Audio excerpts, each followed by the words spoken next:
Hello, hello. Check 1, 2. Desktop audio muted. Microphone working. Yes. We're back. We're back. Hello. Can you hear me? Hopefully. Hello. Welcome. Back in ComfyUI, back on YouTube, back in Blender. We're back. We're just back. We're back. We were gone. Now we're here. It is Halloween. Boo. And that will probably conclude the Halloween content for this evening. Yeah, we might make something spooky. I don't know. Oh no, is it? Hope I didn't lose it.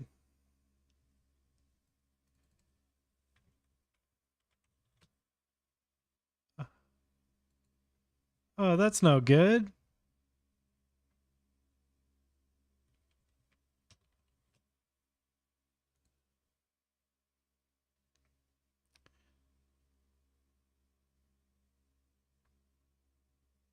Oh no. We can't have that. We can't have that at all.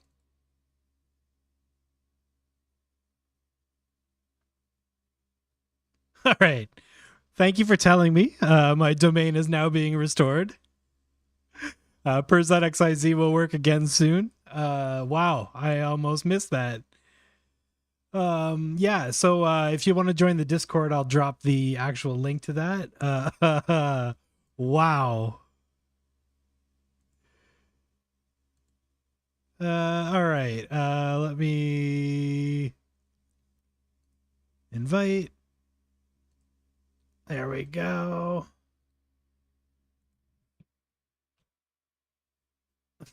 Yeah, thanks. All right, cool. Well, that was exciting. Thought I lost my URL for a second there.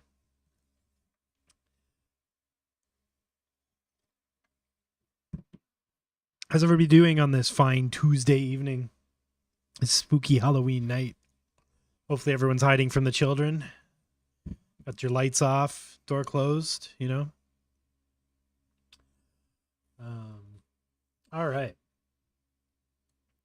So, some of you may have noticed that I have completely reworked my workflow, the workflow that I stole from Banadoko and reworked. Actually, this might be just the AnimateDiff default workflow, just cleaned up a bit. But yeah, so I got rid of the get set nodes because they were causing more problems than they were solving. I got all excited at the prospect of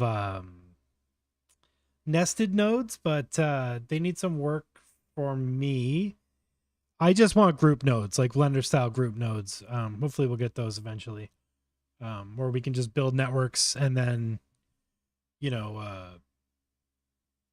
go in and go out of them so that we can nest our more like we can nest all these things into nodes, and then you would just have like 5 nodes for your whole setup. The way it works now, there's a lot of caveats and it doesn't pull the parameters across properly with some of the nodes I'm trying to work with. So yeah, hopefully Comfy will just implement some kind of yeah, I'm just hoping we get basically Blender style group nodes soon, and I hope it kind of just comes as part of Comfy. We'll see. Yeah, I've tried nested nodes so far, but yeah, it didn't work. I'll try another one soon if there's another one. Always looking for the ultimate solution to make this stuff, you know, simpler to read. I had to just pull this stuff out to rewire it, so it's off to the side right now. But basically, I'm just trying to rework what I did with some simple switches, you know. So if you need a LoRA, you can turn it on. If you need IP adapters, you can turn them on, kind of thing. Otherwise, we just go with our regular workflow and run the stuff where it needs to go. I was just making a XY plot of the new motion model settings node. I do not understand this node at all. I'll show you what I mean.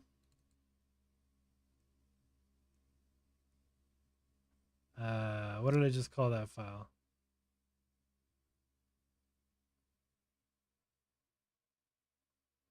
Let's sort by name because I'm not catching it in a visual scan here.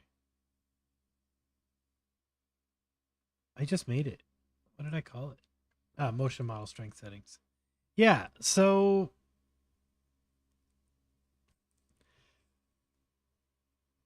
those are the first 3 settings in the node.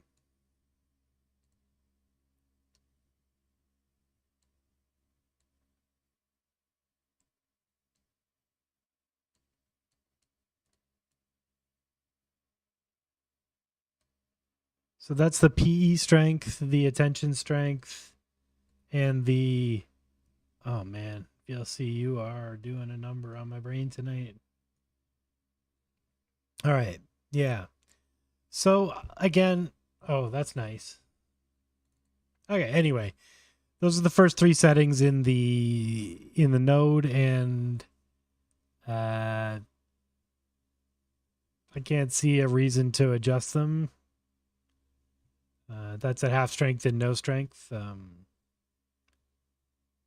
They just seem to break everything. So hopefully somebody can do a more detailed deep dive into what all this stuff does. But for now, I'm just leaving all that at default because whenever I change it, it looks bad. We can go through this workflow if that's an interesting thing. Yeah, let's do it. I'm going to rebuild this real quick while I'm here. So we've got a switch here, a model switch, and I'm going to call it checkpoint selection. And the first model is going to come straight from our checkpoint. And the second one is going to come from our IP adapter.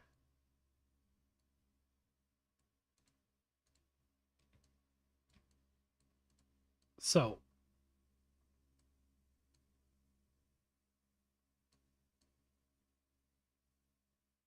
let's get this all back into place here. Okay. So basically, there's a few ways a few things we can do here. We can either use IP adapters or not, or use our LoRAs or not. This first switch here switches between just the clean checkpoint and the IP adapters checkpoint. So if you hit 1, it bypasses all of this IP adapter stuff. If you hit 2, it enables this stuff, and then you can use it. On this one, we can just run it clean with no LoRA. And if we hit 2, we can enable LoRA. And that just runs it through the pipe and adds this LoRA, which we can then put at 1 and 1, or whatever our settings. So basically, when this is on 1, it'll ignore this stuff. When this is at 1, it'll ignore this stuff. And yeah, easy peasy. So I'm not using anything right now. We're just going model to clip to AnimateDiff to ControlNet to diffusion to video and interpolation. So yeah, let's walk through it. Load our checkpoint, load our LoRA, load our VAE, load our IP adapter stuff, decide what we want to do there. Add your prompt, add your negative prompt. This is clip skip. You can pretty much leave this alone when we're doing ST 1.5 stuff. Then we move into our AnimateDiff settings. We have a 16 frame context window because that's what AnimateDiff is. That's how it works. And this with these checkpoints. So like basically what that means is it's trained on 16 frame animations. And as it renders each chunk of the animation, it just jumps between those contexts. So 16 frames is a context window. When you change this number, it gets really crazy the higher and lower you go because it can't really do the motion stuff it's supposed to do because the context windows are wobbling out of time. So it's just not good. Context stride is it'll like jump a context or two, is my understanding. I don't use this because they say it takes longer, and it's I think it's supposed to be used in conjunction with trying to find a context that's a lot very similar to the one you were just in. So it'll walk around and look for one, I think. But I might be wrong about that. So it could result in, I think the idea is it experimentally could result in better, smoother animations, but it takes longer because it has to walk through the context windows to find one that's similar. But I may be misunderstanding all of that. Context overlap is how long it, let me zoom in on that there. Context overlap is how many frames in between each context window it uses to splice those chunks together.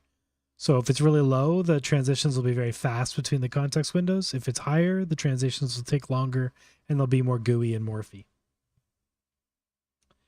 Here we select our AnimateDiff model. I'm using temporal diff a lot these days. There's also an improved 3D motion model available on Civitai, which is really good. Hotshot is for use with SDXL and a completely different workflow, so don't bother with this one. Motion scale set to 1. That's fine. That's for the other stuff. Yeah, the switch nodes have been around for a while. They're part of a node group. I forget which one. But it's like switch, CR input, CR text, CR ControlNet. You can, any of these switches basically.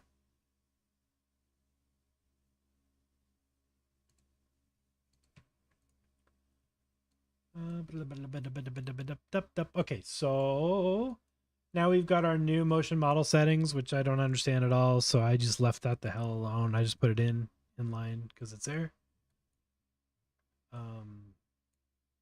Okay, and then we move up to ControlNet. This is how we guide the animation. So if we don't use ControlNet, which I don't have a switch for right now, but I could make a ControlNet clip switch. Actually, let's do that. Sometimes we might not want to use ControlNet. I pinned all these nodes so that I wouldn't be able to move them around by accident. So let me unpin them. There we go. Can I just grab this? Thank you. Okay, let's make a switch. We want a clip switch. Is that such a thing? Clip input switch? No. We need positive and negative. And we don't want it to be too...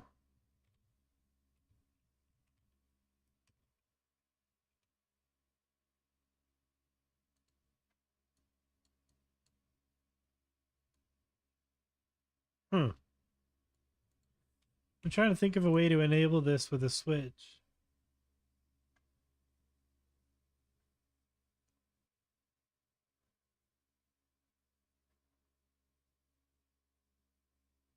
I have to route both positive and negative. How do I do that?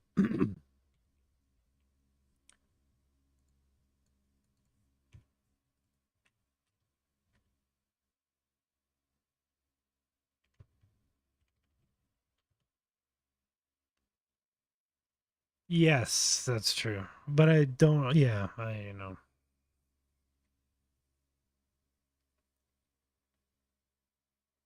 Clip input switch? No, because it's not a clip, it's what is it, conditioning? It's a conditioning switch.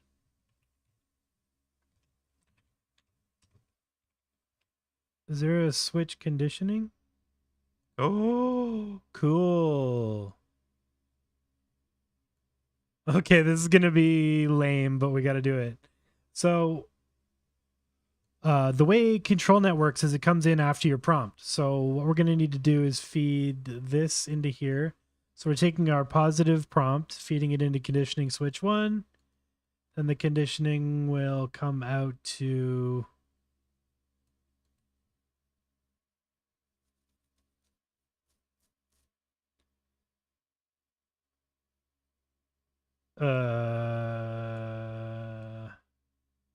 Yes. Will also come to there. And then the positive will go to here. Positive will go to here. Oh, I missed it. Yeah, there we go. Unplugged. Yep. And then you will just be... This is confusing, even to me, but let's see. So now on mode 1, it will go with just the prompt.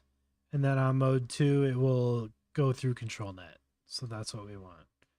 And then we will do the same thing with the negative prompt. Okay. And then we switch. Can I convert input to input?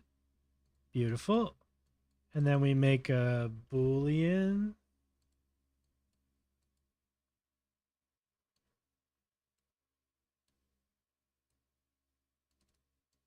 No, because that's be 1 or 2.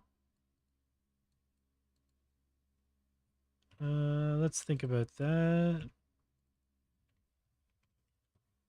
It's like a simple switch. Text input switch.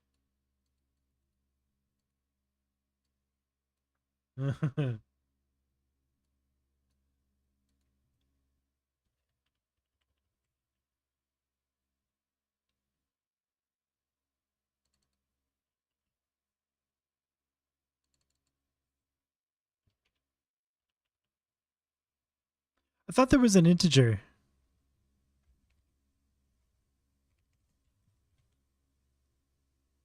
Is there not an integer? How do you like?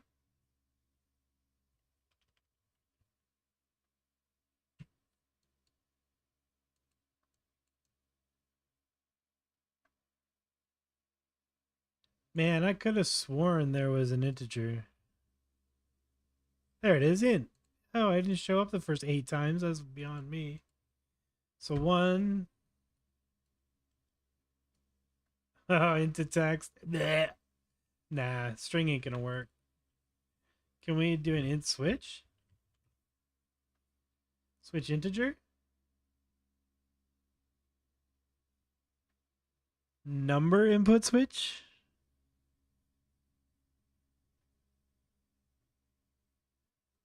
Number feels right.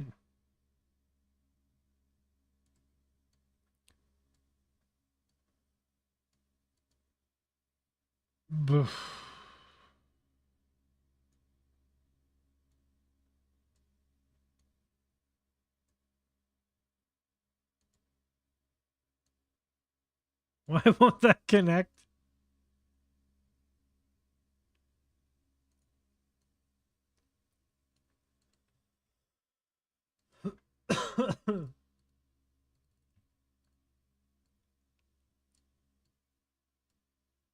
This is the worst.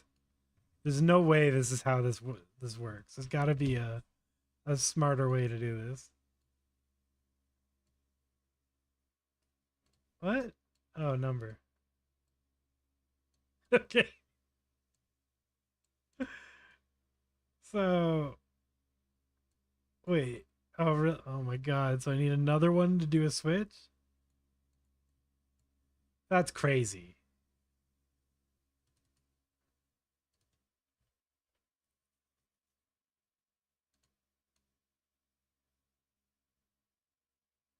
I just want to change both values at the same time, man.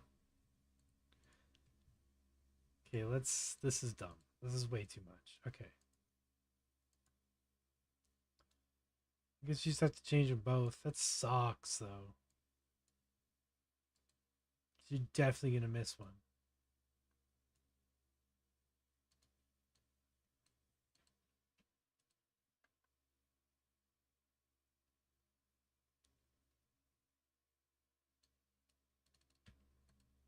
Awful.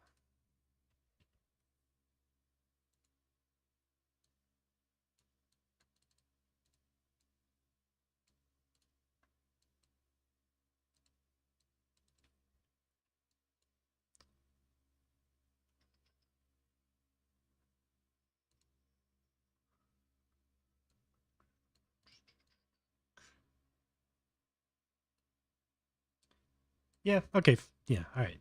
So positive, negative. This sucks and it isn't a switch, but I can just type 1 or 2.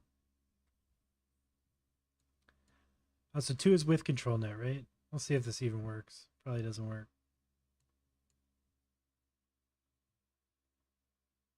Oh, it works. Okay, cool. So this should be with the mask. If it works, it works. I can hide that crap up here and just add the switch. So anyway, yeah, then it goes through ControlNet. You pick your mask, do whatever you want ControlNet wise. Do the strength and stuff here, and then it punches through the diffusion, your seed and your size. Frame count is handled by how many input frames you have. Yeah, we'll just add this switch up here so you can just turn ControlNet on or off. And yeah, there it is. I'm only doing 16 frames so you can just see them quick. And then that's the film interpolated version. Looks good. And the same thing up here. If you just leave it in mode 1, it will just interpolate the footage as is. You switch it to mode 2, it'll take the last frame and then stitch it onto the beginning of the video. So you get like a loop no matter what. So if I switch that mode on one of these 16 frame loops, you'll see it'll kind of like loop back to its original position, which you can use to make loops out of videos that shouldn't loop or whatever. And then I'll try changing this for the next run to 1, and we'll see if it's got no guidance at all. Should bypass the ControlNet and just use the prompt. And you could probably pop that there. And then hide these guys up here. Yeah. You can be green. Hey, happy spooky day. Color green. And we'll call it ControlNet on off.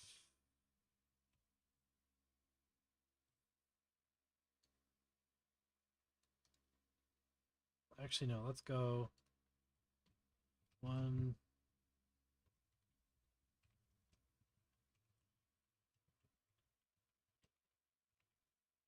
Yeah, easy peasy.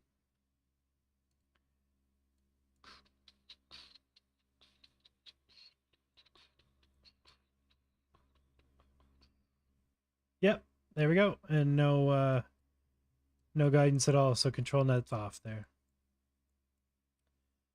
Once this workflow is all clean and good to go, I'm going to drop it on my Discord. So if you want to just play with it, you're more than welcome to.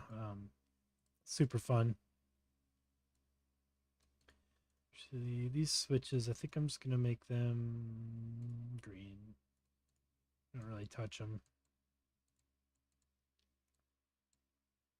Oh, let's add a little note too.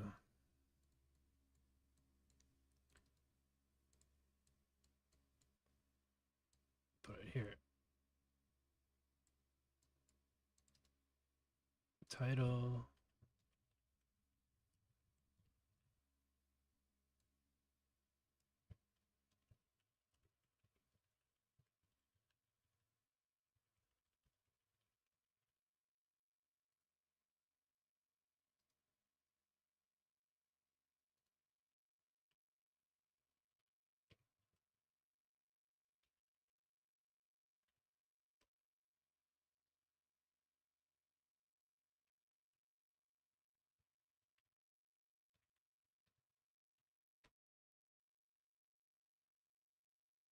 Yes.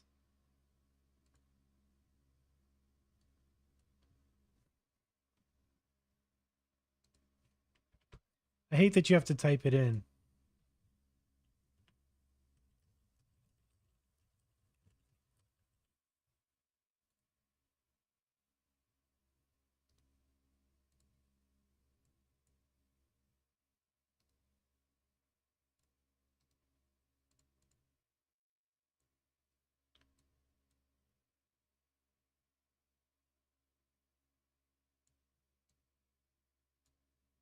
So we're not actually escaping our context window here. So that's why these animations, even without guidance, look clean. But if I was to make this instead of a 16 frame clip, we did like 48 frames with no guidance.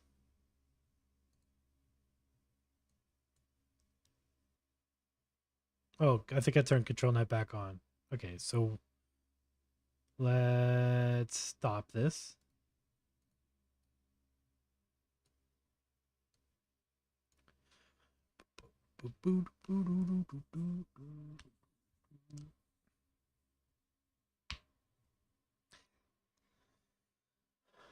Okay.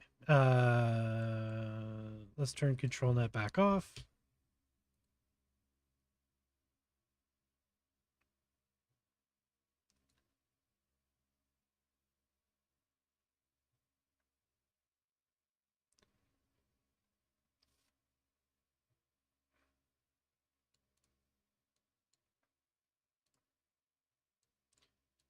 This would make more sense if it said disable. Yes. And if it said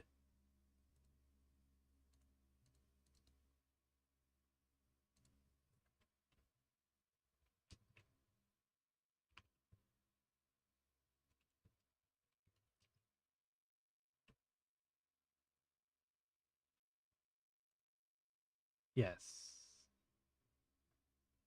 call you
yeah. So now you can see as it's jumping through the context windows, it like completely loses track of its its movement, right? Because it's it's literally like skipping a record and jumping through each context window as it goes. It's able to do it in a graceful way where it just looks like a evolving animation, which is really cool. But it is happening.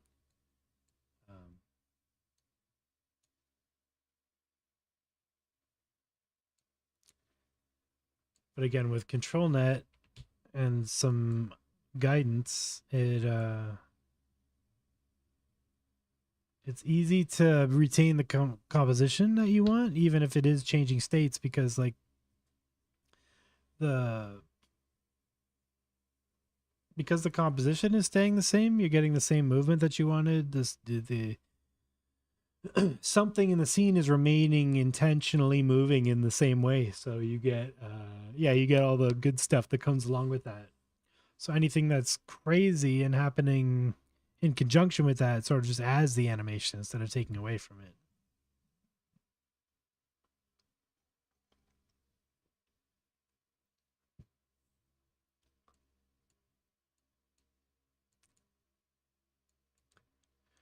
And right now I'm misusing the QR code ControlNet to use these animated masks from Blender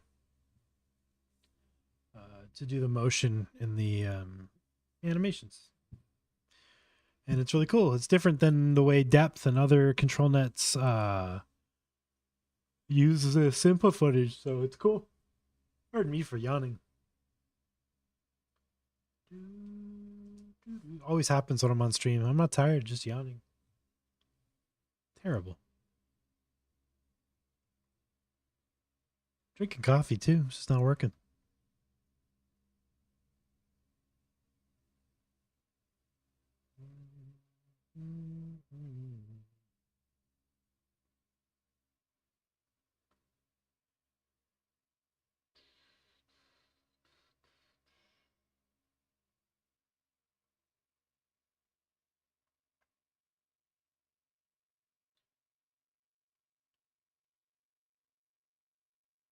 All right. Didn't have my little dashboard up on the laptop, so I couldn't see what y'all were saying.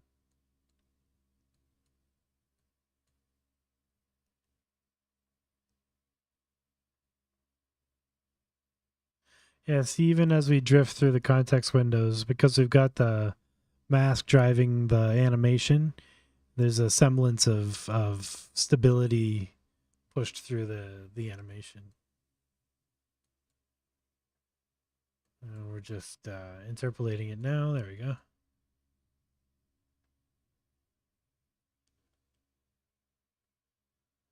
Hey, Automio. Yeah, we're just messing around with ComfyUI. I cleaned up my workflow quite a bit so it's easier to use, and I'll be dropping it on the Discord tonight.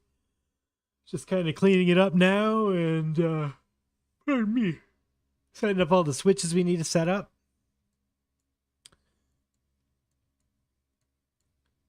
I think I might add another LoRA just so, because sometimes you want to have multiple LoRAs. It fills out the space. Model, this model goes out to this. Yes. So let's test the LoRA theory. I'm going to do my Purz spheres with my Purz animation. And we'll say ferrofluid, Purz animation, Purz V spheres, iron filament, cinematic lighting. Let's try that. So enable our LoRA, and then it's going to run through our LoRA gauntlet here. It's going to load up the V spheres and then Purz animation, which are two LoRAs I trained on my renders, Blender renders. We're going to load the regular checkpoint. We're going to leave all this IP adapter stuff alone. We're not using this lovely Mr. Handy. Holy cow. All right. And then hit it. All right. So let's see if our LoRAs work. No, because I forgot to run the clip through it.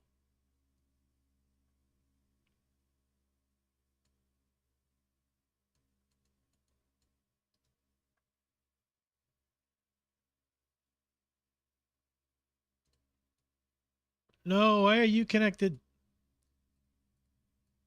That's so confusing. What are you connected to now? You should be connected to... Oh, you should be connected to you, and you should be connected to you. Then you should be connected to you and you. It wasn't connected properly. And now you go to you go to you go up to you, and then if... Right? Yeah. LoRA is 2. Regular checkpoint is 1. 2 and 1. Yeah, easy peasy.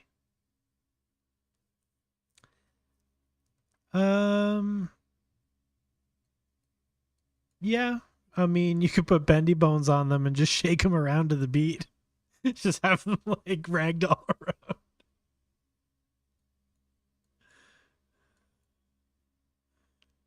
That would actually be kind of hilarious.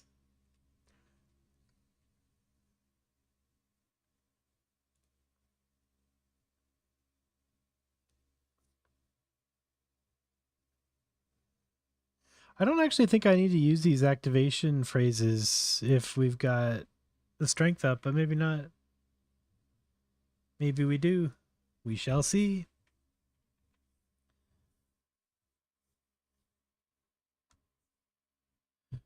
Because it's got it injected right into the clip, right? So like, does that mean you don't have to use the activation phrases? Does anyone know?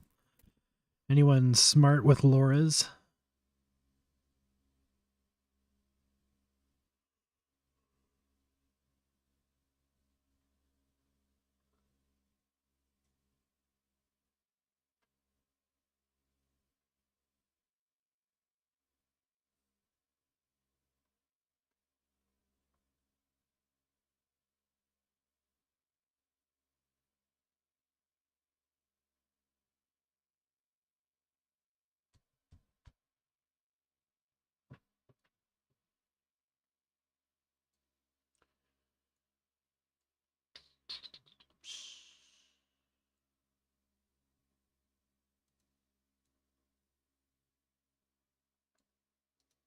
Let's call that.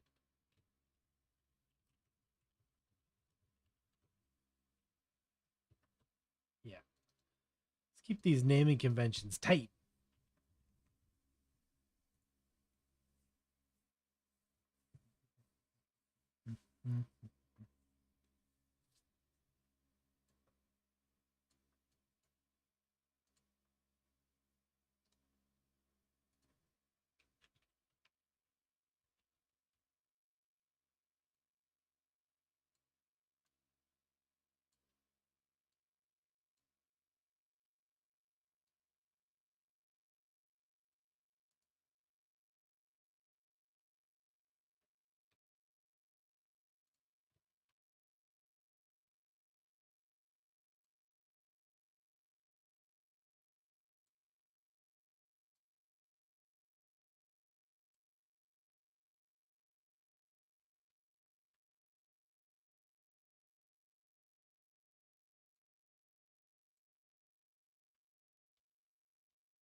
Trying to find the magic size.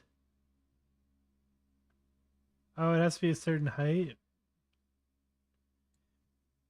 NVI Top has these wicked looking graphs.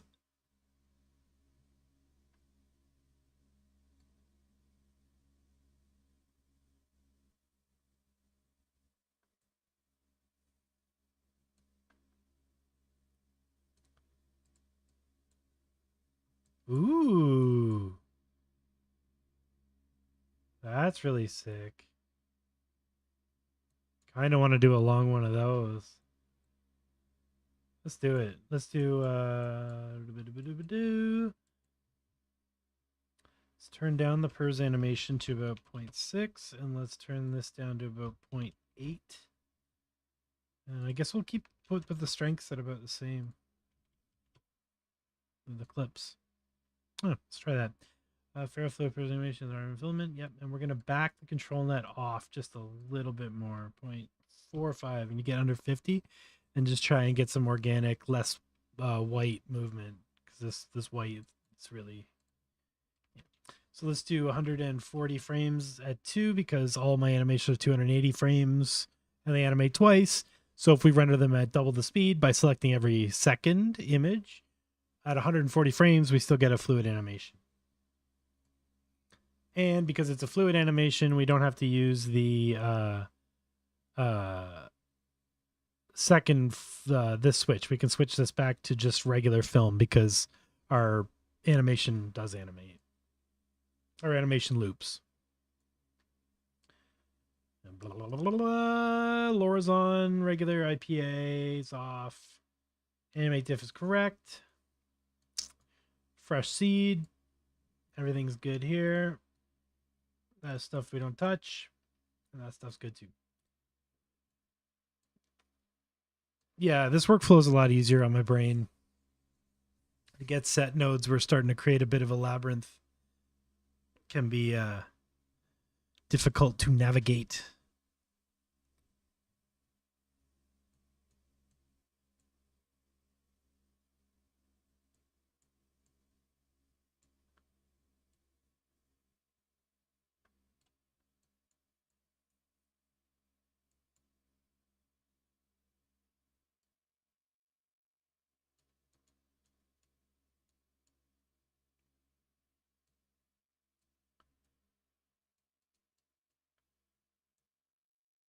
This is still ugly. I want to figure out something that looks better for this.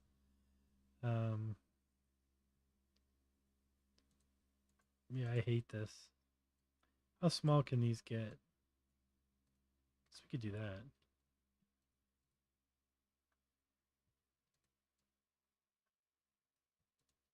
Can I just slide these into here? Yeah, I'll just pop them there.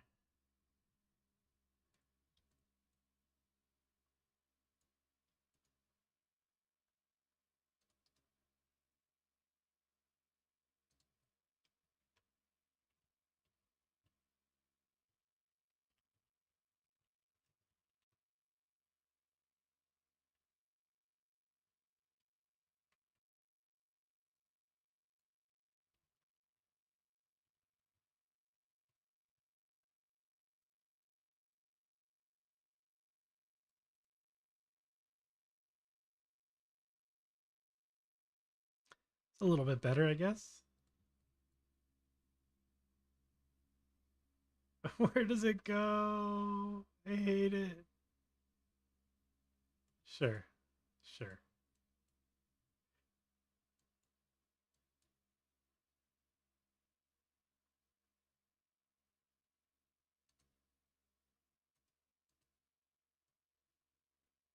Wait, where's the other conditioning? Oh, okay. Screw it. Never touch it again. Pin. Pin. Yeah, can't drag him.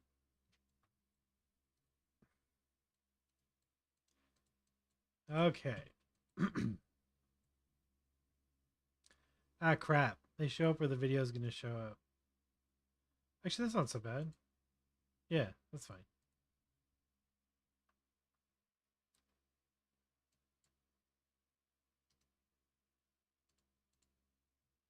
I found that out today that you can hide the previews in those windows. I didn't know that.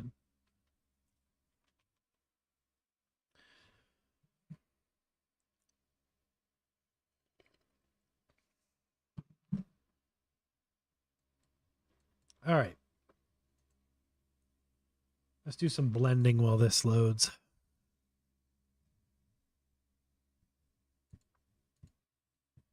I've been making masks for the animations I've been making lately. Just let me find the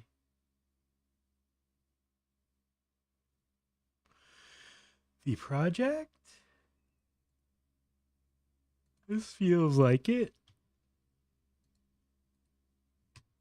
It's a project. And it has the correct settings, so let's use it. Beautiful. All right. So I actually have a theory.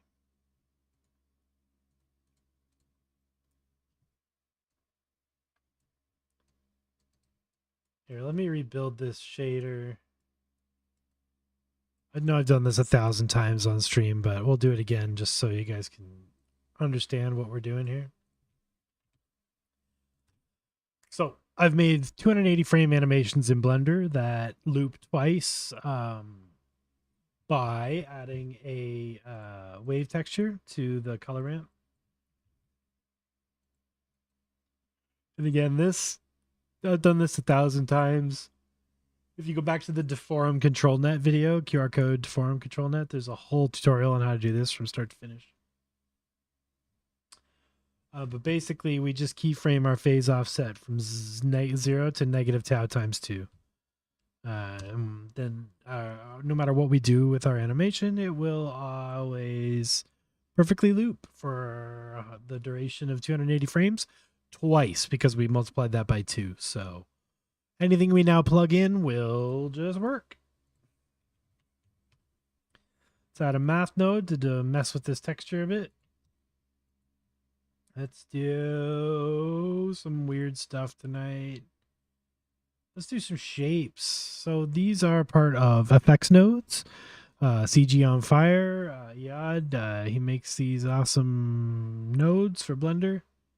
If you're into shaders, you're into shader nodes, it's a great expansion pack for the built-in shaders and textures in Blender. Pardon me, Jesus. All right, let's get this going. Let's add what's a rose?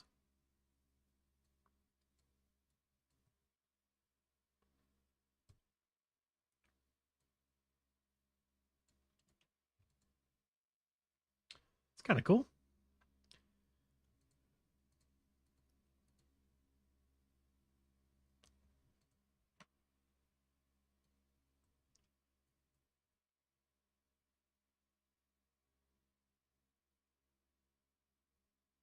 Already kind of awesome. Didn't take long. One thing I really love about these nodes is they're very inspiring to work with.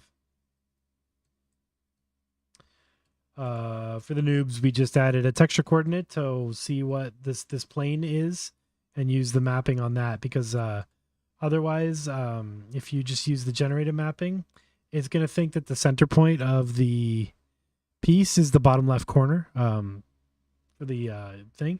So you have to change the texture coordinates from going from like the generated ones or like even the UVs to the object coordinates, so that it understands that the center is supposed to be in the center of the object. That's how you center the animation, so you can do easy renders that are symmetrical or asymmetrical but centered. So yeah, you start playing with settings. I like this rose. It's pretty cool.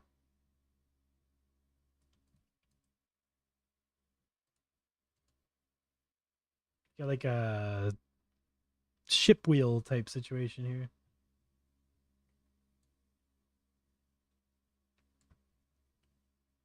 Might be fun to do like a 45-degree flop roll 4 times. Let's try that.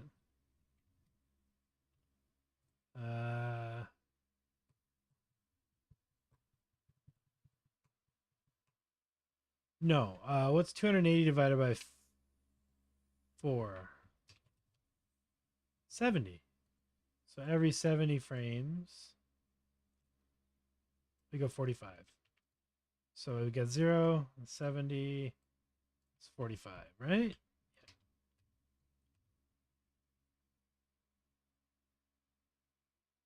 Yeah, that might work. And then we want to T Bezier that.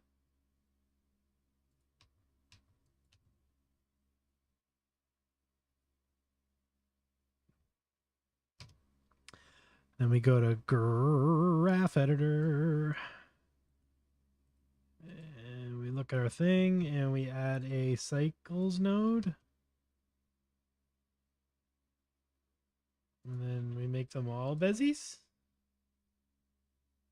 No, that looks like crap.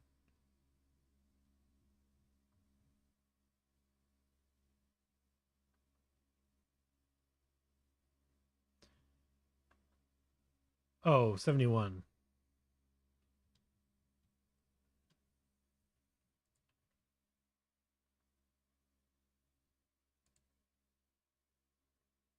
Is that it?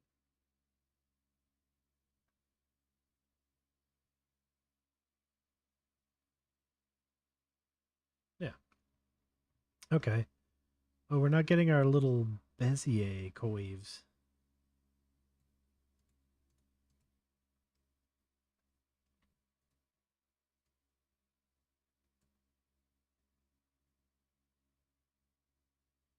That's kind of cool.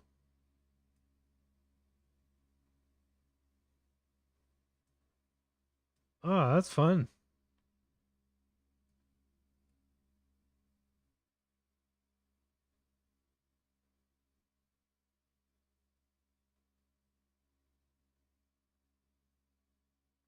That'll be trippy.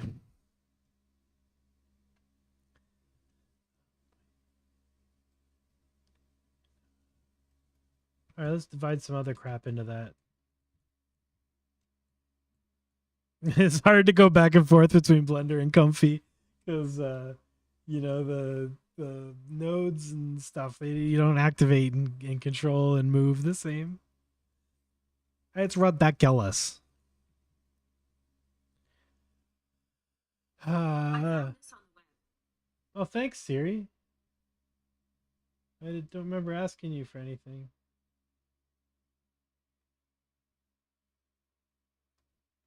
Siri just scared the hell out of me. Okay, let's math thing. Let's math some math and math some math into the math.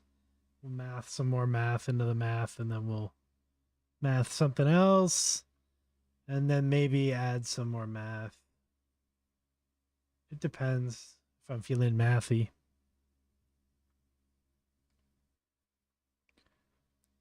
Maybe another shape. Figure 8. What's that do? Added some bubbles. That's cool. Add some new features. Interesting. What if we divide that one? Oh, no. Subtract? Multiply?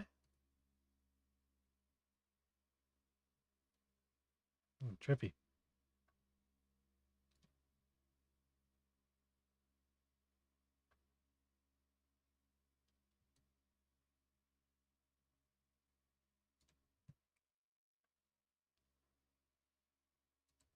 Oh, I hate that.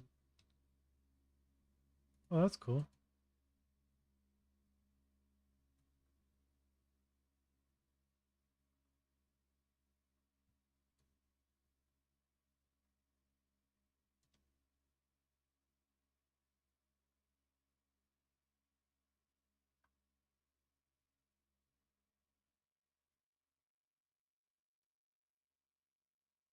Some more math.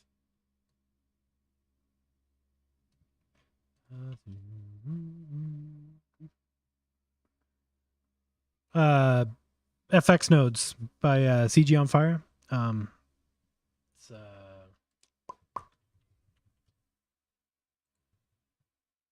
super awesome.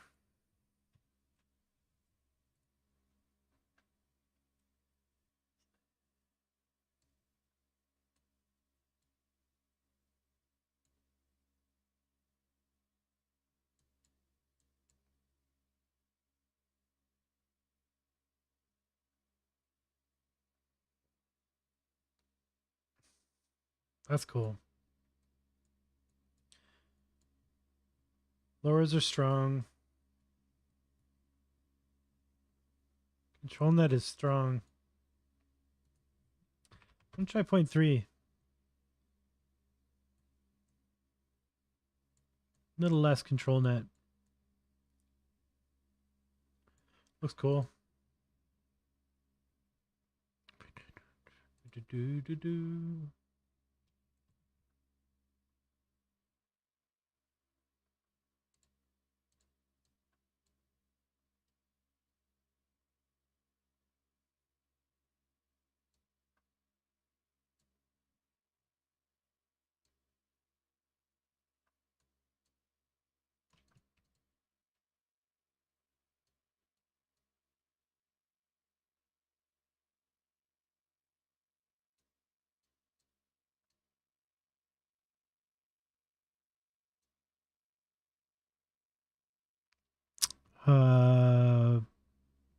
For which the ComfyUI?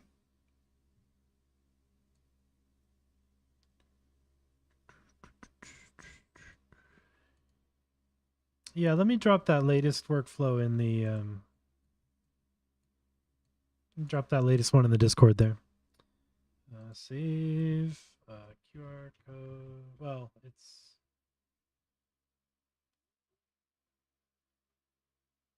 AnimateDiff-Evolved with ControlNet, IP adapters. Yeah.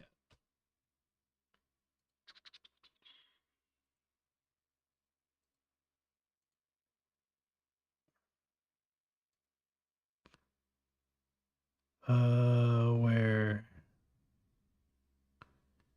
Resources. I'm gonna put it in the input video QR code ControlNet thing and pin it.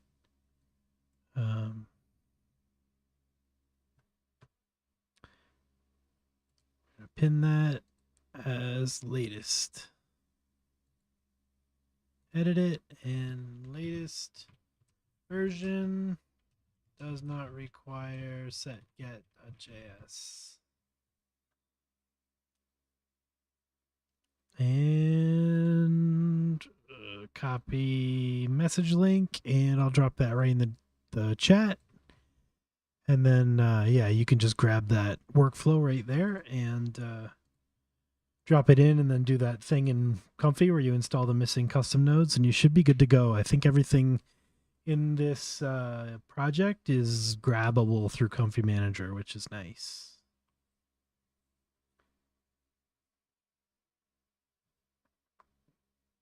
Grabbable.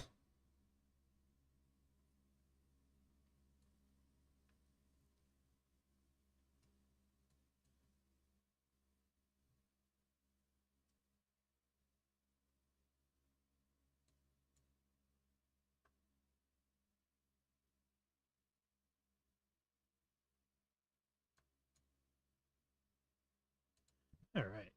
Screw this simplex grid. It looks like shit.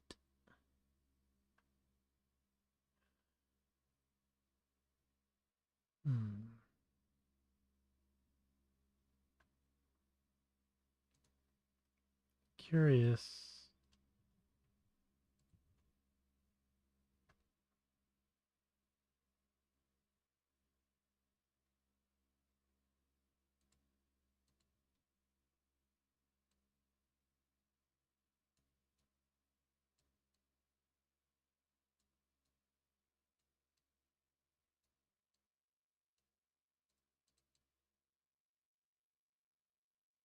It's just total nonsense.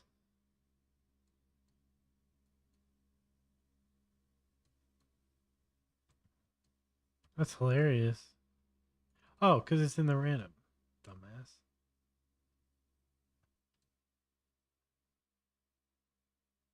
You're like way back down to 0. Oh, cool. Cool, cool, cool.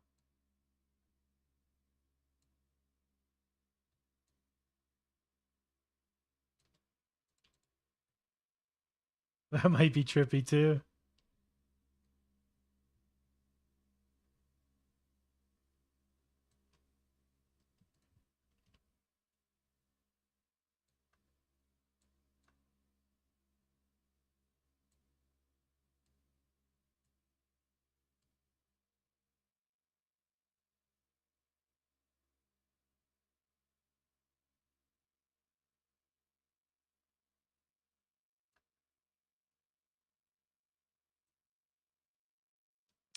Well, I love that.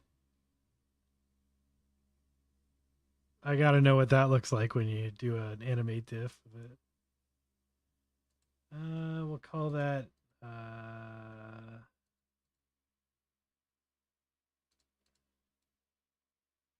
gears. Okay. Now, no, never mind. Can the ComfyUI thing load JPEGs or just PNG sequences? What if I just... Because JPEGs render so much faster. I'm just curious. I'm just curious. Inquiring minds want to know. Can I render this in JPEG faster than... It is not much faster. We'll just do the pings. And we have them. Yeah. Render. Same freaking speed.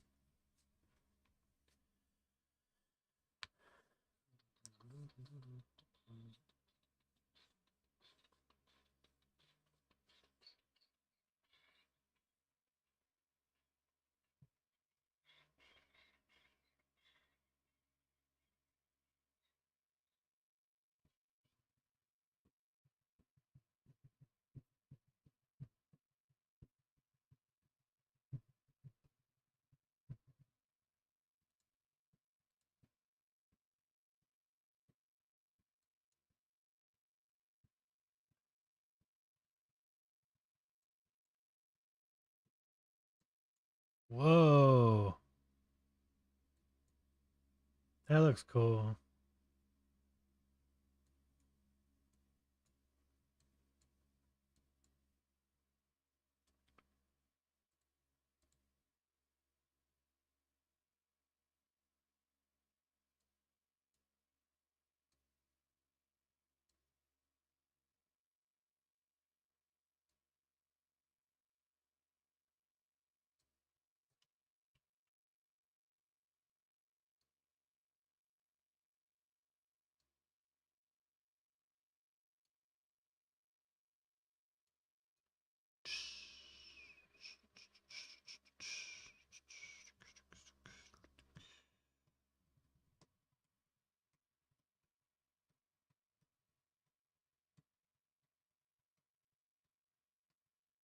Yeah, we really need some RGBA PNG support, however that would work.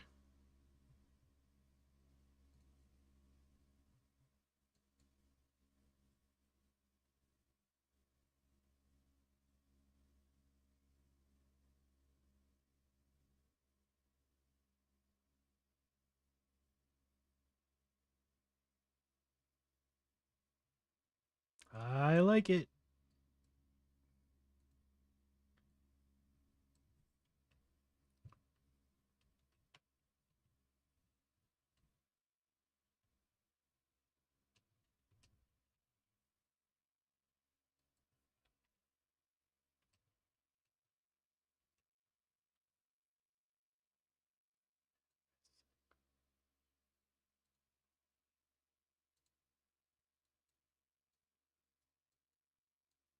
Let's try those gears out.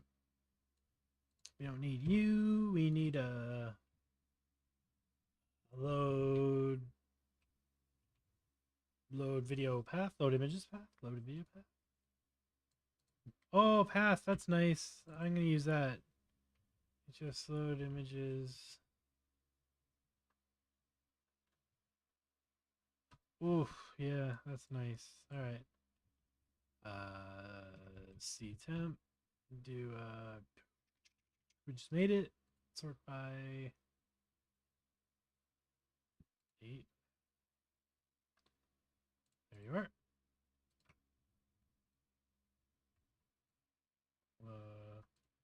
140 images every second. Image goes in here. Image goes in ControlNet. Where are you, ControlNet? Here. And you should be yellow for my brain. Thank you. Okay. Load images is blue. Easy peasy. And int, that's the frame count, and that's going into our batch size, and it's also going into our integer to string. I'll have to wire both of those up in some easy way for the next iteration of this.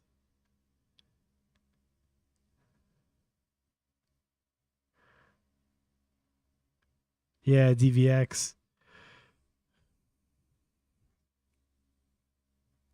Just native DVX support would be large files, but very sick. Easy to just dump it right in Resolume. All right, 140 should be fine. Let's just do a short one, see how it looks. 16.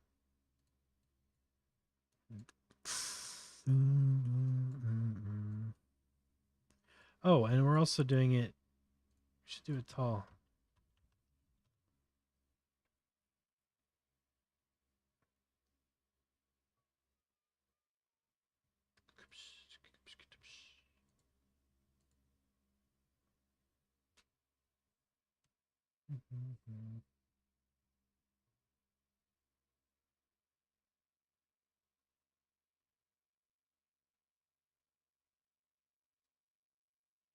There's like video combined, but there's nothing that I know of that's like proper.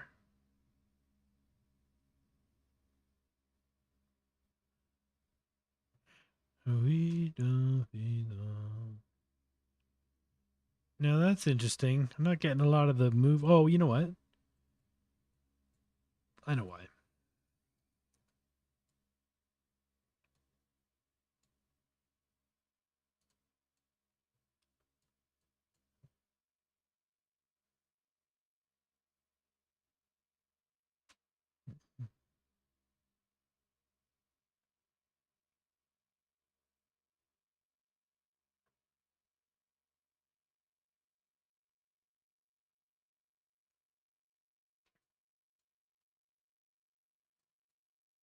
Again, this is sort of the workflow for doing AnimateDiff where you just render short clips to see how it looks. And then if you kind of get a prompt and a mask that you like, and that's when you run the long one, so you don't waste 20 minutes rendering something that's going to look like shit.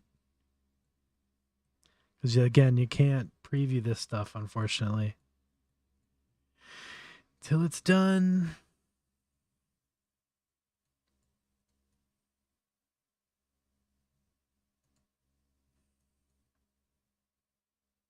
Is it not moving?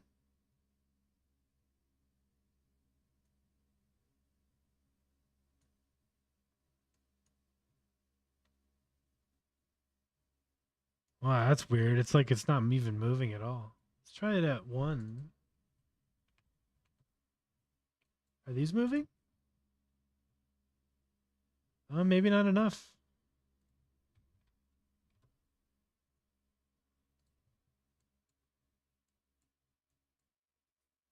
Interesting. Maybe there's too much detail.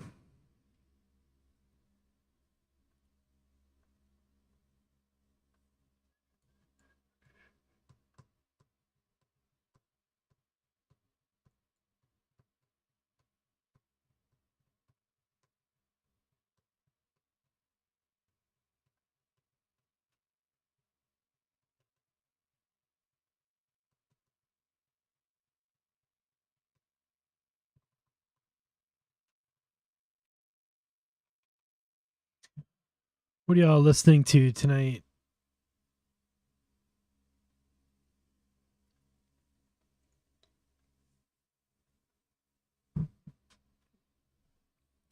I'm listening to some ska. Some terrible 90s ska.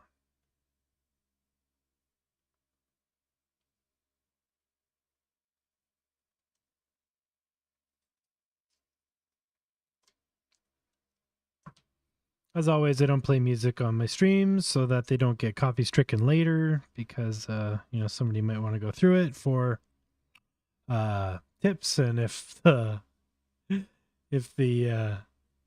audio is cut off, then it's no good. So please throw some tunes on in the background, set your own volumes, and just chill. We're just here to hang out and try ComfyUI stuff. And there we go. So we got some more ControlNet in there. So my gut's telling me that we're a little too trying to put too much detail into this, basically. Too much detail into this specifically. So now I'm curious.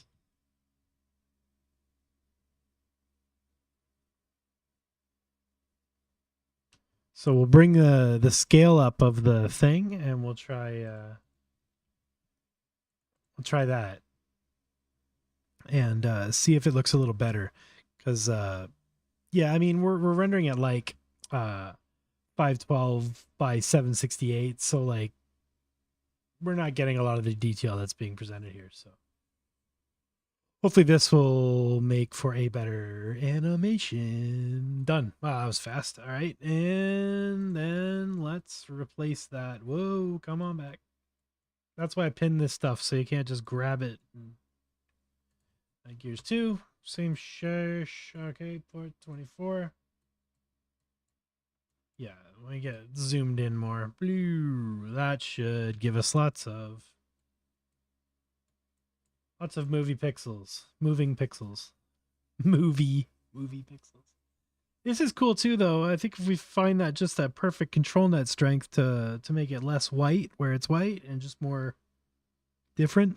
Because like with ControlNet, QR Code ControlNet specifically, there's always a magic strength number where it goes from the mask stuff being white to the mask stuff just being active in the scene. So you get the stuff that's darker in the mask kind of is like the background, and the stuff that's like white in the mask is the foreground. So you just basically got to find that magic number.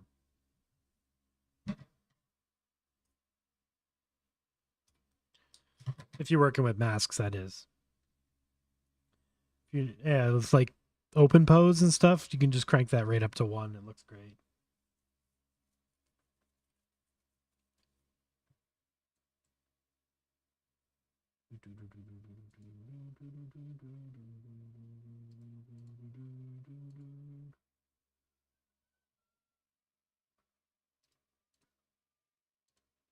Try and close some of these apps that are running. Yeah, it's fine.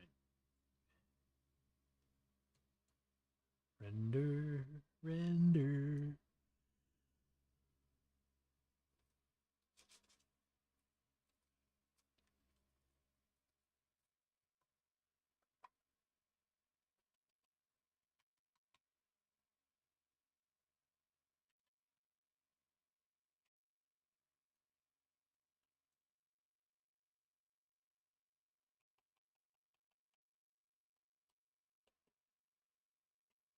That's pretty cool. So let's back that control net off a bit.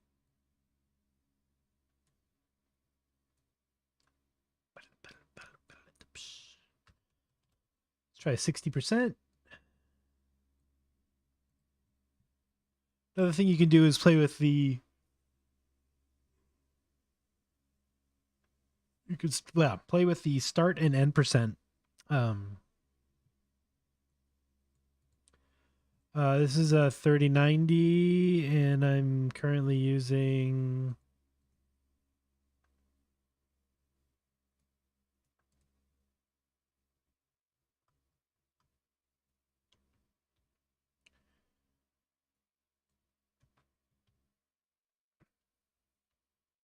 There we go. 11 gigs of VRAM, but some of that's probably streaming and stuff too. I don't know if I can chalk all that up to diffusion.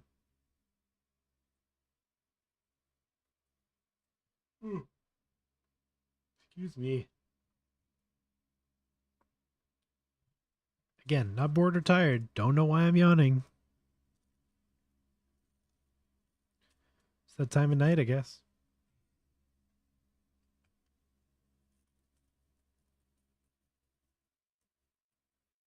Maybe I'll make another coffee.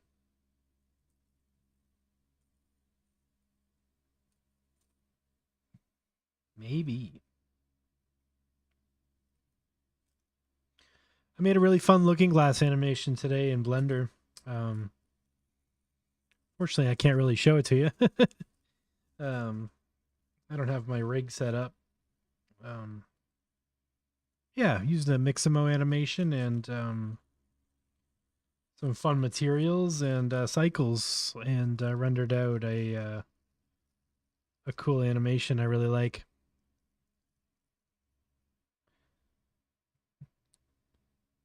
Wish there was an easy way to share it.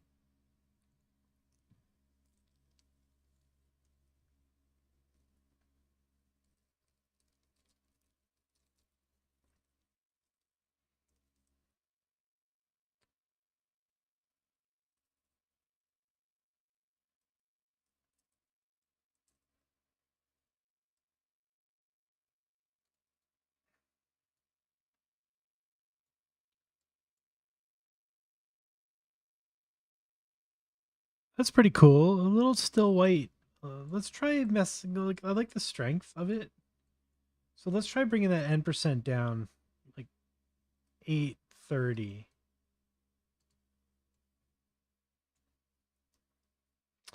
Yeah. Let me go. File, save.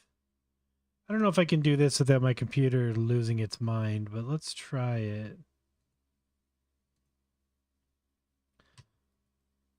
That's the sort of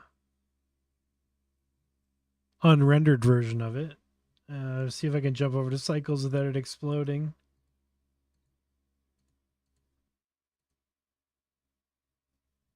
Not bad.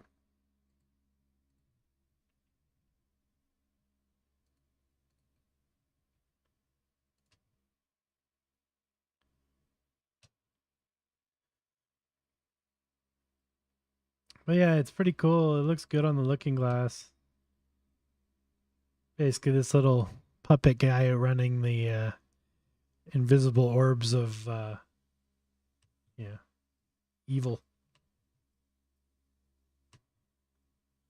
Nice glass shader on the orbs and cool animation shader in the back, and the glass animation for the pane that they're running on.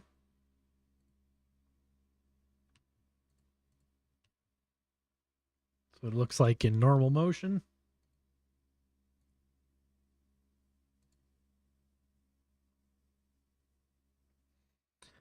It's all of us just exhausted and trying to get to the top. And then, as you can imagine, on the looking glass, let's see, you should be able to see the.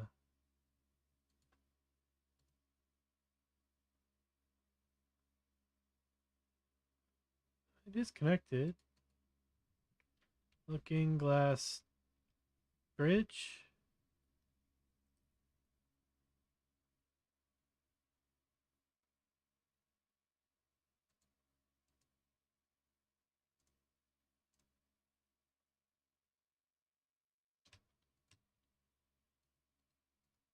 Maybe I have to restart Blender to get the looking glass up. But there's a whole thing you can do to see what it looks like on the.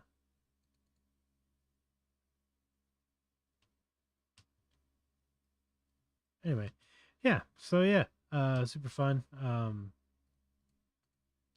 Again, I wish I could show you what it looks like on the looking glass itself, but it's really cool because this glass shader is like visible from every angle, so it looks really, really cool while it's in motion.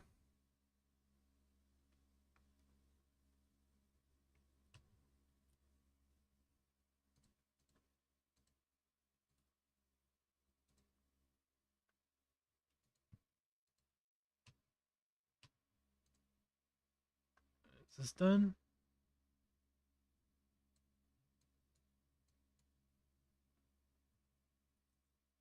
Now, I don't know if end is black or if end is white.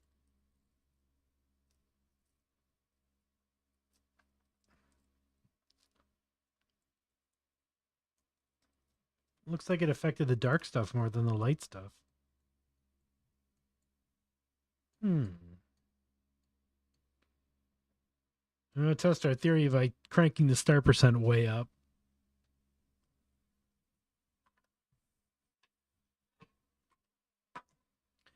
Guess we'll find out. Hey, Frank.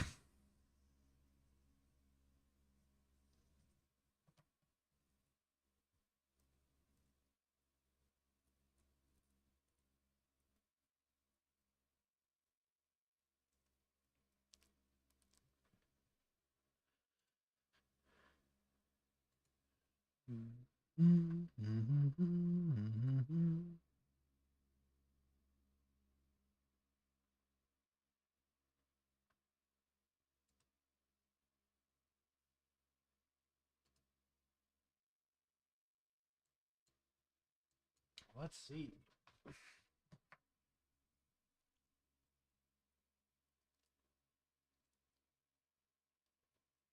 I'll turn my camera back on soon. I'm just up and down making coffee while this renders.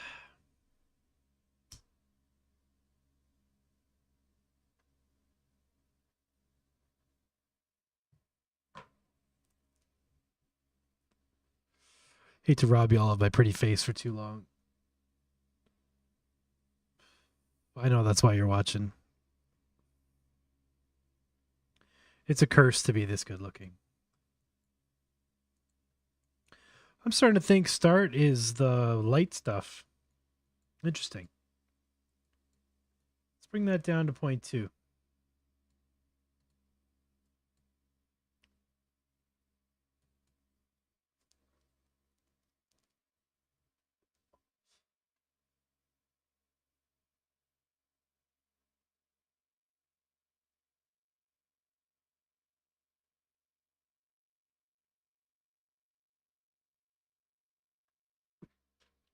Never enough coffee.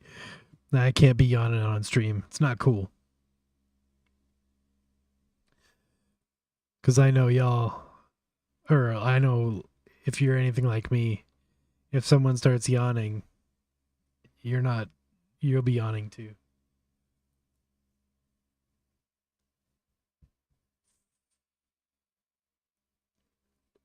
It's very contagious.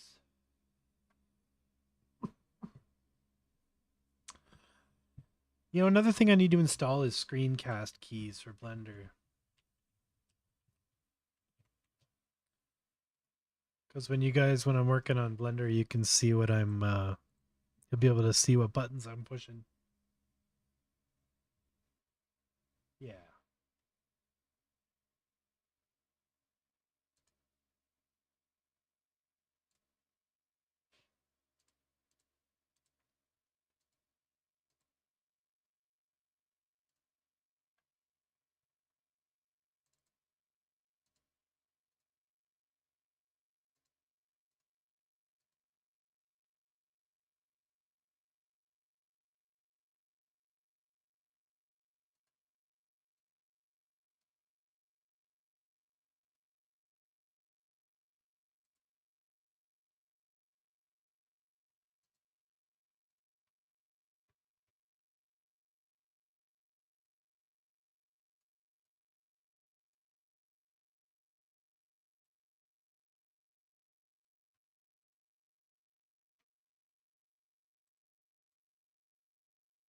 Oh, that's cool.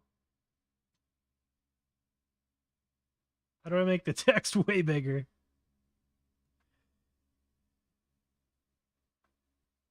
Yeah. Yeah. Maybe a little smaller.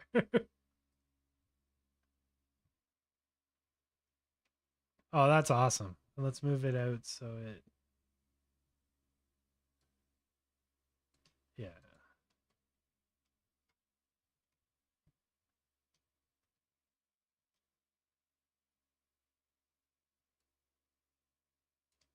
Very cool. Yeah, someone was asking about that a couple streams ago, and I forgot to set it up. So now you can. Oh, it doesn't show my 5th mouse button. I wonder if there's a way I can tell it to.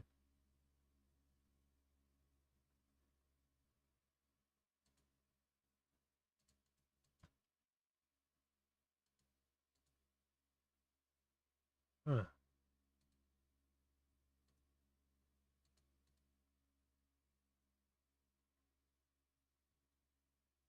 Oh well.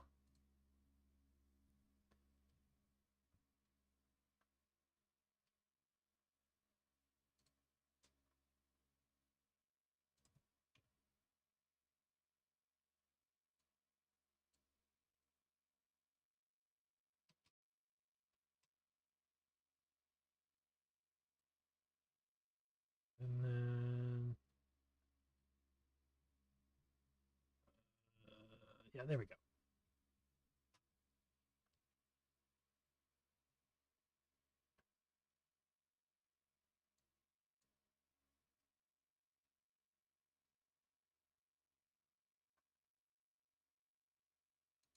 Is it T? Oh, it's T. Yeah, nice. Perfect. Now y'all can see what the hell I'm doing in Blender. Yeah, because I know I'll hit shortcuts all the time and not mention what I'm doing because I'm just like muscle memory. So hopefully, if you're watching back and you don't know what button I push to make the thing do the thing, that'll help.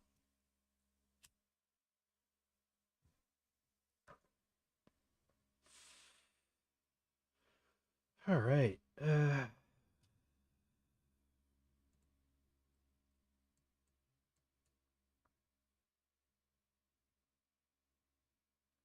I can't figure out what the hell that setting does.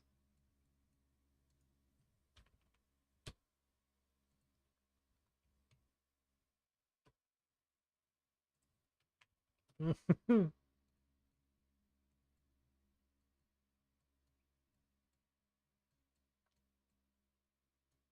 mean, it looks cool.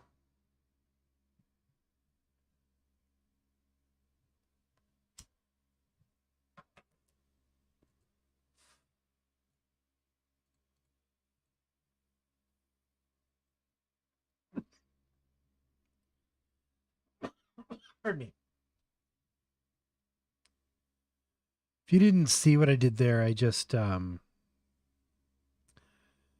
saved the shader I was working on and then created a new shader using the same settings. So now, like, I can always just go back through my shaders on here. It's like just the way of saving all your animations.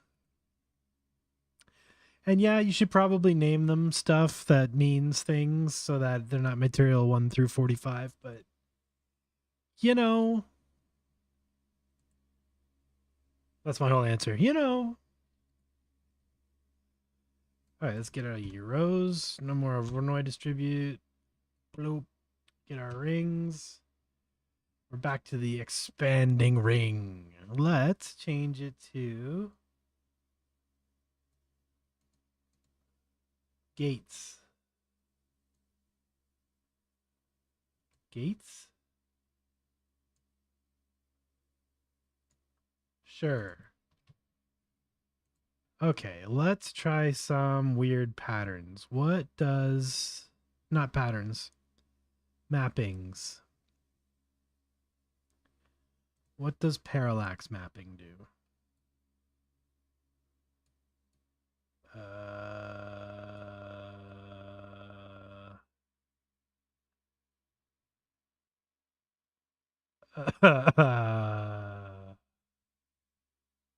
I mean,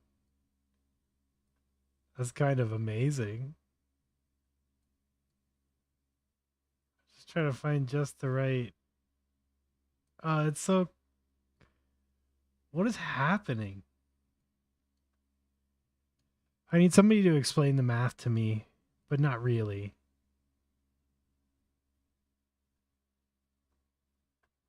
Oh, I like that. That's so weird.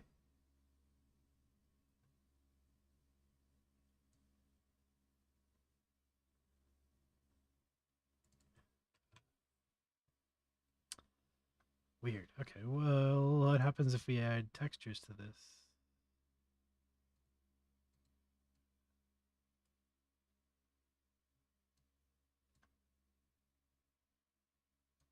No, you. Ooh.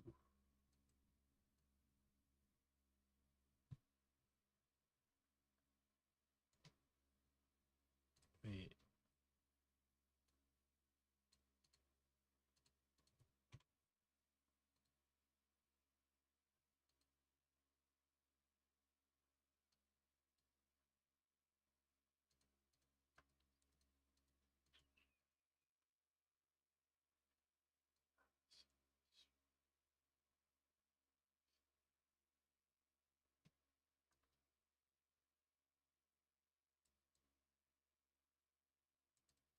That's weird.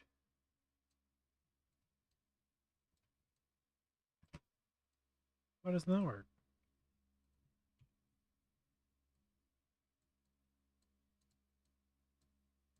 Oh, it does. Yeah, it just sucks. Mhm.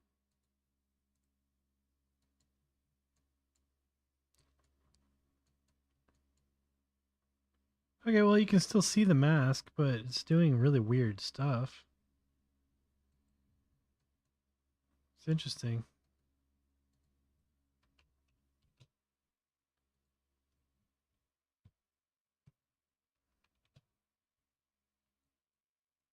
Let's try a different image sequence. Do I have a different image sequence?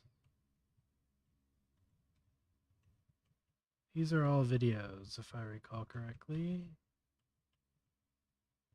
Yes. Yes.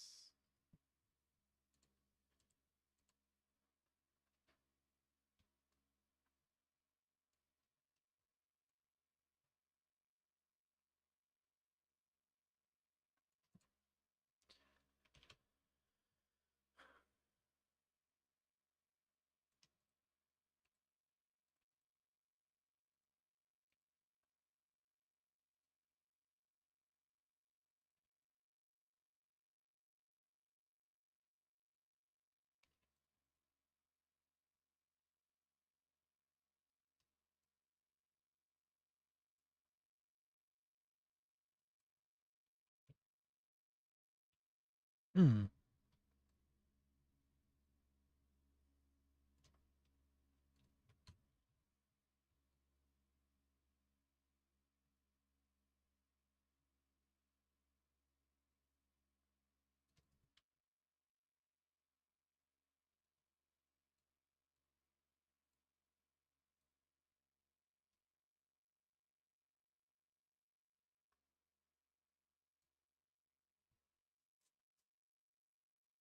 That might be cool. Maybe too much detail.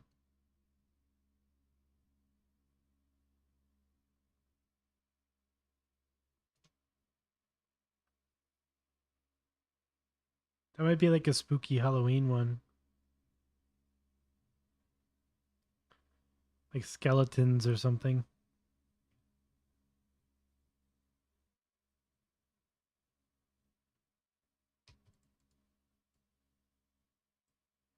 Bones.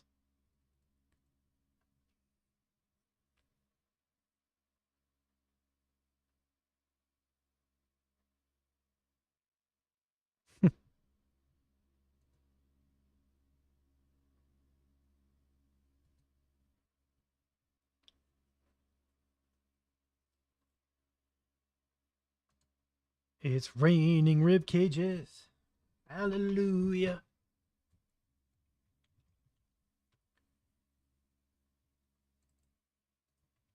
Bones.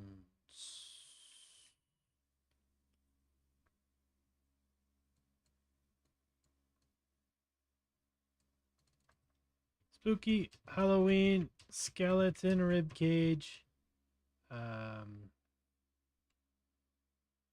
Neon magic. Glitter and pumpkins. YOLO. Dripping rib cages. Sparkly bones.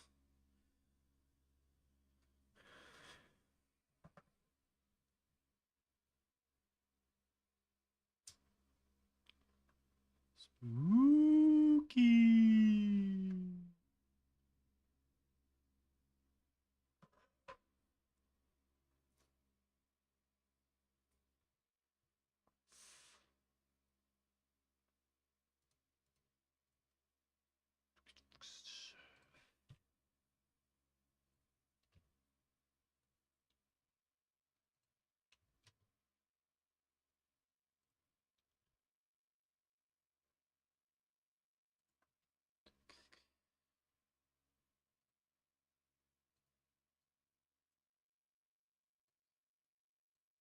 Simplex grid. Smooth tiles. Sir, thank you.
Trying to find a really good balance of light and dark for the animation that's still smooth and not like gross. Fine line to walk. So kind of like these more like techie. Yeah. That kind of vibe. That's kind of interesting.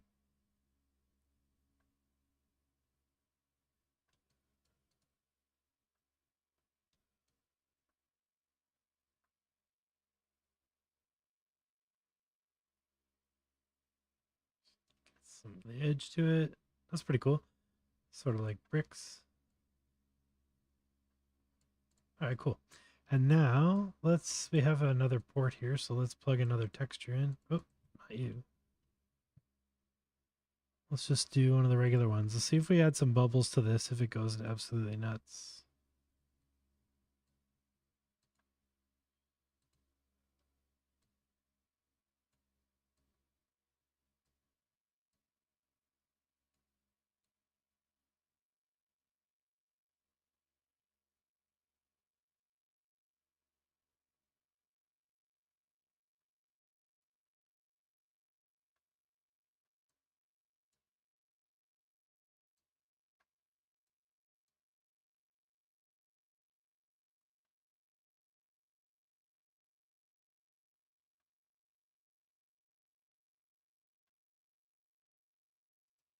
Too much detail, we run into the problem of it not rendering cool stuff. So it's tempting.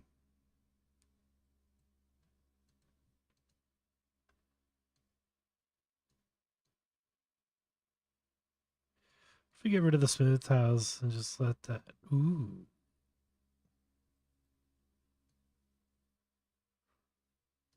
Whoops, it's in there. I like this expanding goo. The multiplying stuff is cool too. Manhattan. I already did those. Oh, that's kind of neat.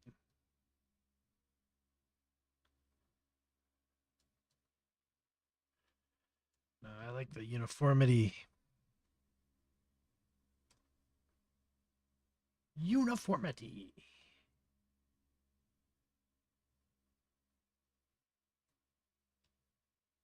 It's interesting. It's interesting. Voronoi, what do you do? Okay, yes, we had. So we have another texture we can play with here. Yeah.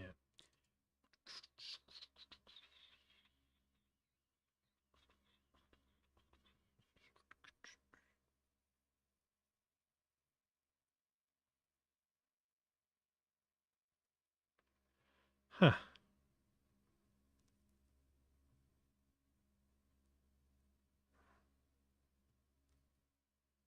A bit of conflicting wave.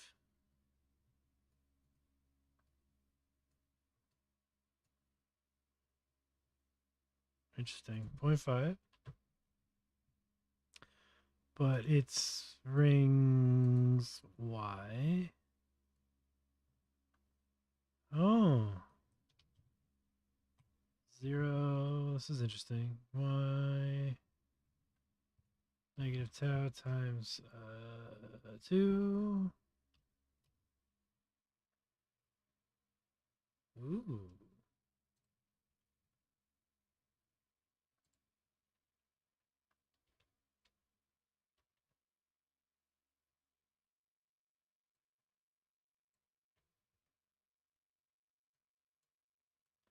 What if we divide the waves? Subtract the waves? Whoa. Multiply the waves. They make grids. Is that the Voronoi? Oh, that's the Voronoi.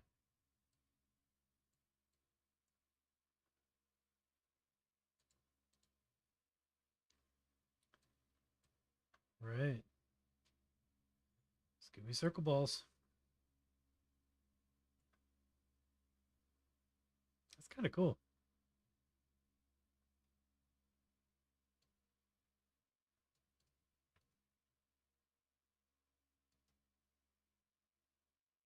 Cool. Oh, where did my camera go?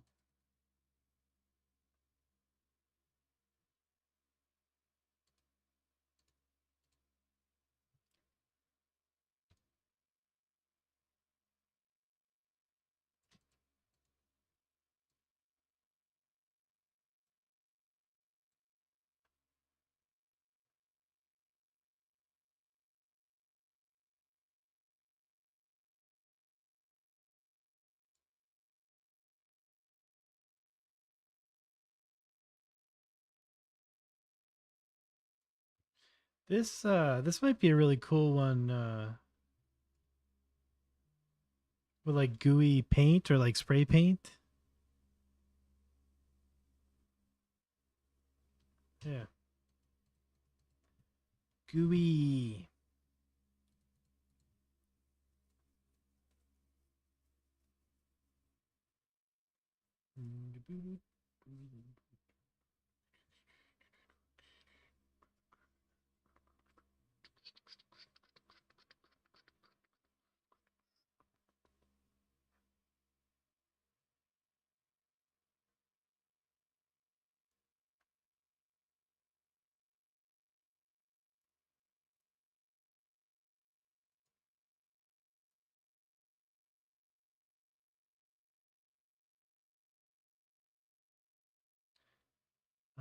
Delete that or close that. Menu. Okay, that just made a robot. Why the hell did that make a robot? Spooky Halloween skeleton, ribcage, neon, magic, glitter, and pumpkins. Alright, it's a skeleton, I guess. I was thinking more like skeleton parts, though. Okay, let's change these settings back to 0 and 1 and I don't know, 7 and yeah. Screw that. Temp and go to this one.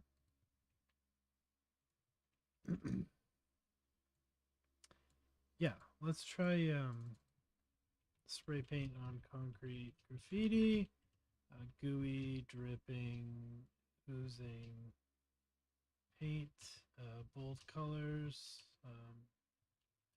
pink, orange, and blues, deep purples, gooey, dripping, slimy paint.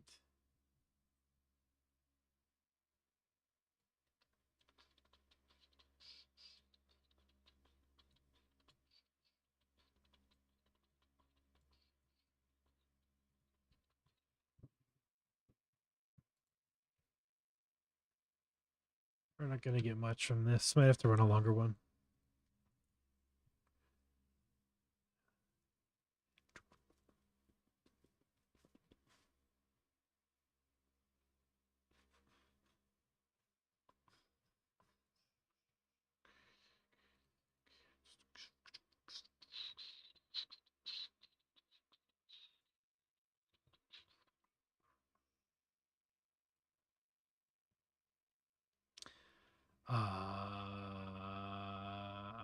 Wave texture.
That's interesting.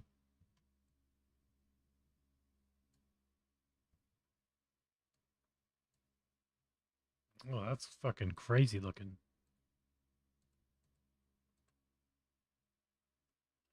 Wait, so why? Why is that happening? So the distortion? Well, that's probably aggravating to people with astigmatism. It's interesting though.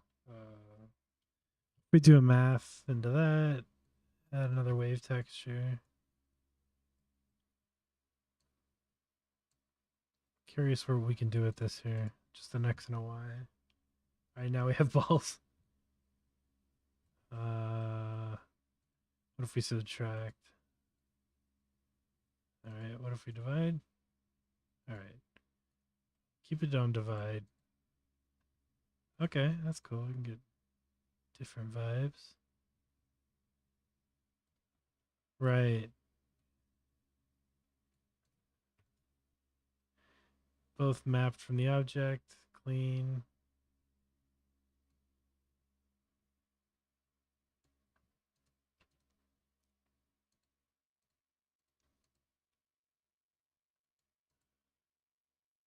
That's cool.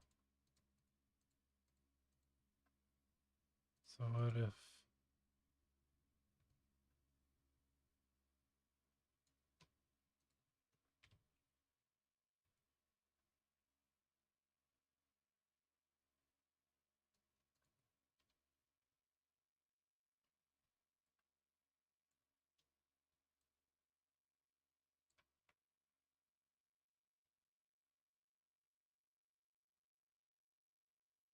It's kind of cool. Now let's expand. Oh yeah, let's see what our spray paint looks like.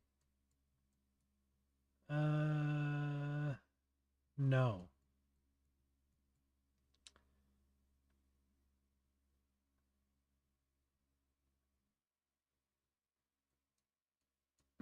No. It's maybe because of my LoRAs though. Kind of forgot we were doing that.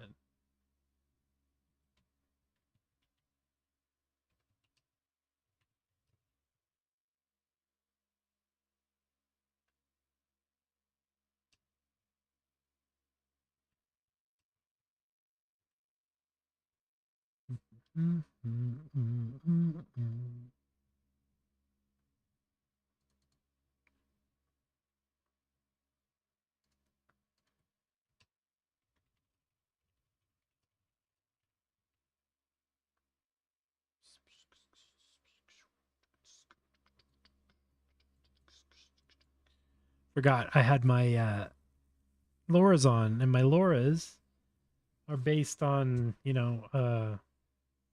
my animations and my vector spheres. So of course the animations are going to be crazy because they're not really tied to the system. So if we lean into it, maybe we can make some cool stuff.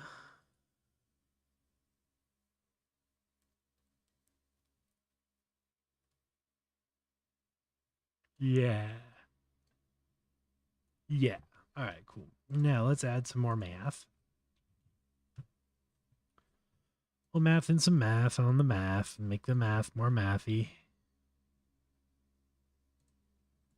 What some knurling?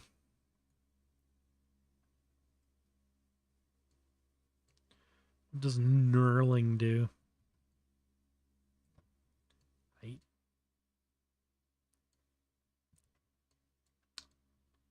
Oh. Oh, it does something. Oh, that's kind of cool. Not sure what it's doing, but I like it.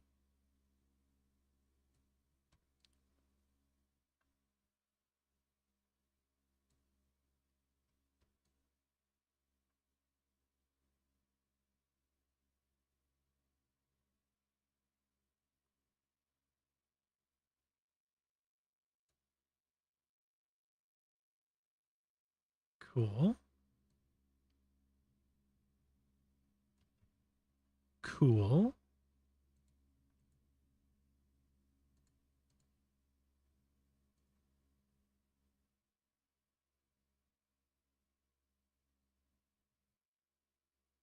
That's neat. I like the saw too. Where do you click on saw?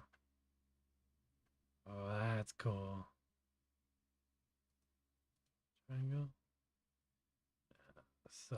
No. Saw. Where do you click? Saw triangle. Ooh.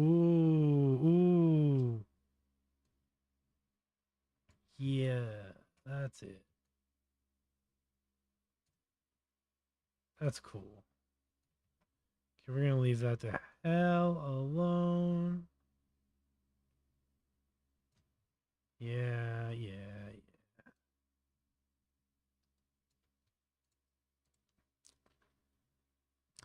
All the workflow is, you know, change something, look at it. If it sucks, Control Z to kill it.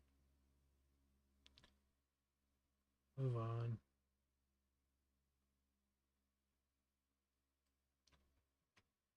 Went back too far. Lost my coolness. Saw and triangle?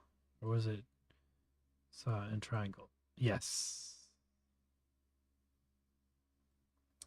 Okay, I like that. Dare we math more math into the math? We dare.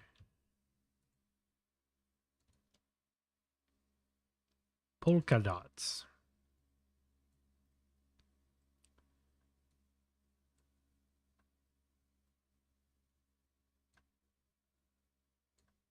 That's nauseating. We won't be changing that.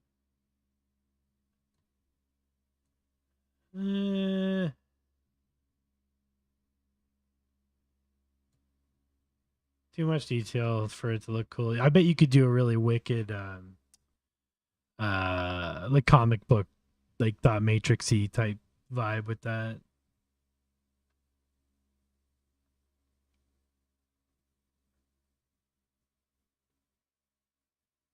Halftone.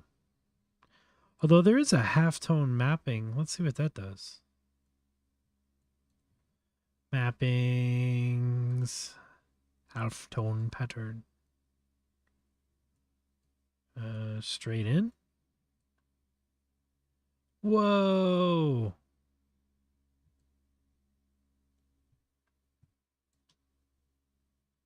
Cool.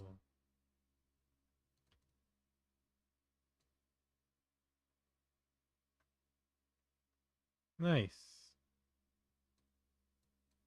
I don't think I even kind of understand what's happening here. Yeah. Cool node.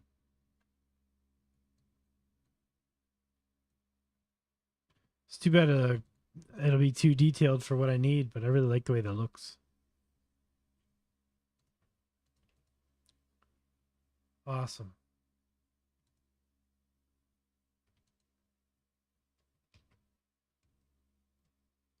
That would look wicked on a big screen. Big fat.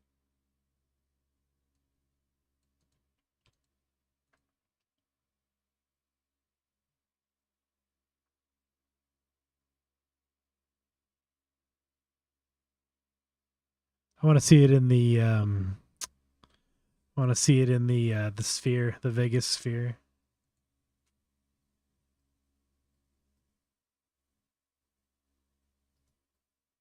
I guess we could.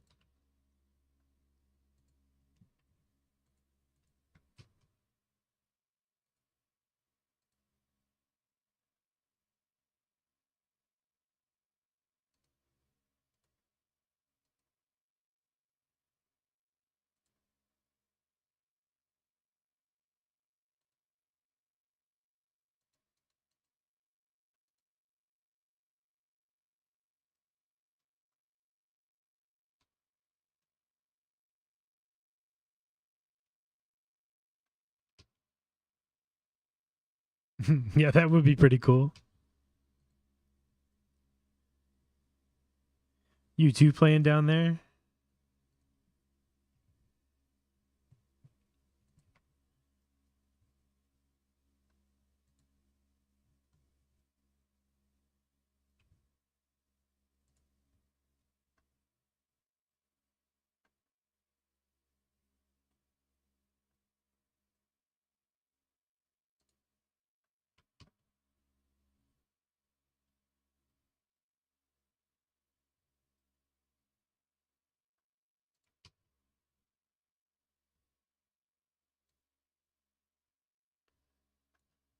Yeah, I know. Could you imagine imagine having access to like just work in there on your live shaders? Be insane. This is as close as I'm gonna get. Ooh, that would be so cool. Bono's down there just ripping.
Wonder.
The eyes have it.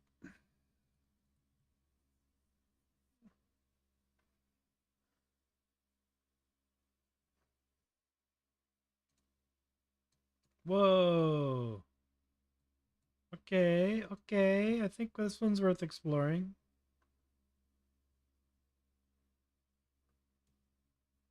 Okay, I think we found our prompt. Let's run that one. 140.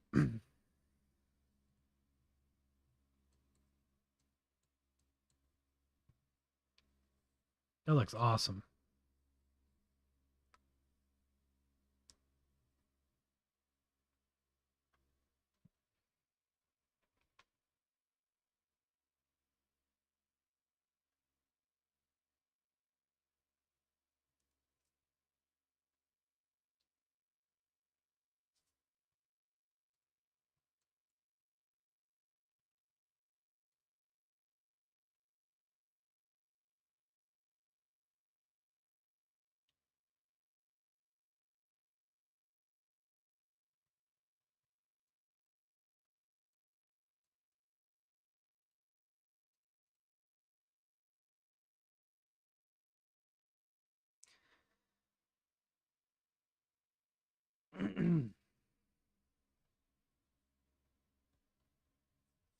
It's really good with gooey stuff, liquids and anything like that. And then if your input footage is of that nature too, you're really usually get some really cool stuff.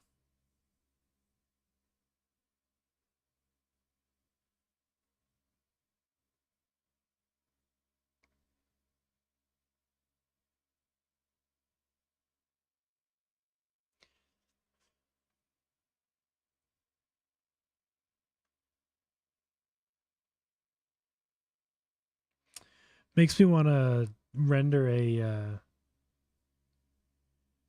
or record a whole bunch of like ink in water and ink in a tray, oils and stuff like that. The psychedelic oil art stuff, just like train a whole motion model on that stuff. Maybe just grab 16 frame chunks and like render a giant model on it on a A100 for a weekend. I don't know how to even assemble the footage for a motion model, but I think that would be a really cheap way to get realistic simulated water physics. Because I don't know if you ever tried to do that in Blender, but it takes a while. And it always looks like crap.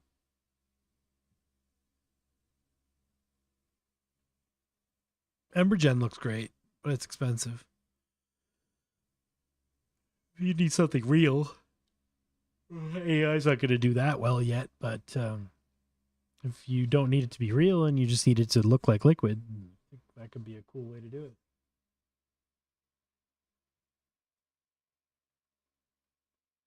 Especially considering how much computationally easier it is to just make masks. It's another thing, we could add some depth to these masks and see how that fans out. Like if we don't use constant, save this. If we change constant to ease, we'll have like blurry edges on our thingies. So let's back off the knurling and the wave and the Voronoi distribute and the crazy coordinates and the angulation. And go back to this. Let's get this stuff a little more snorganized.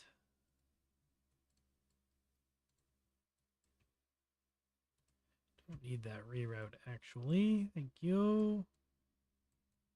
Okay, color ramp y'all over 1. Let's just do a single math node.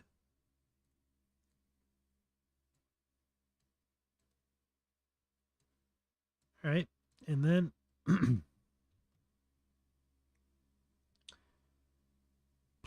what else can we animate into this?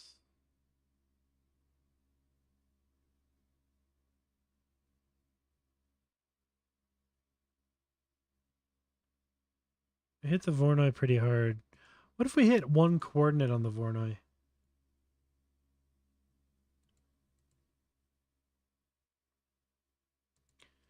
So instead of this, we're actually going to use a separate XYZ. And we're just going to grab the Y. What does that do? Change you back to sign to get clean walls.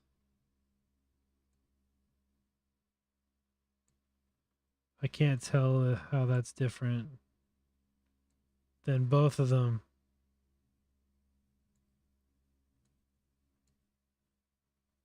LOL. And Z should be nothing. Well, wait, what?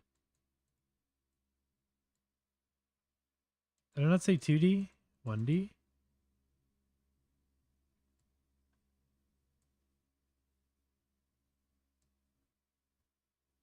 Oh, that's one-dimensional.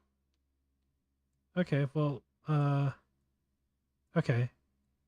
Okay. Let's try this a different way. We have a 2D Voronoi texture. So what if we put two different textures in? What if we combine?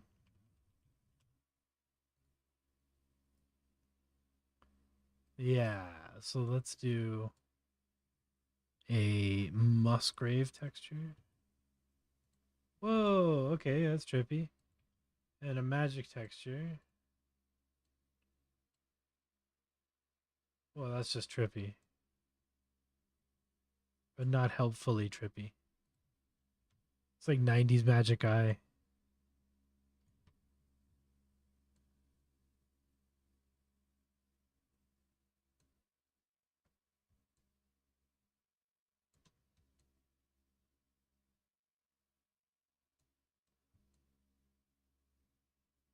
Interesting.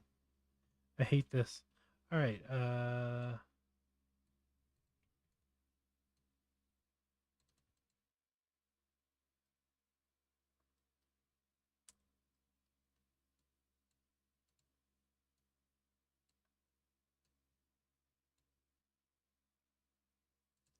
Ugly.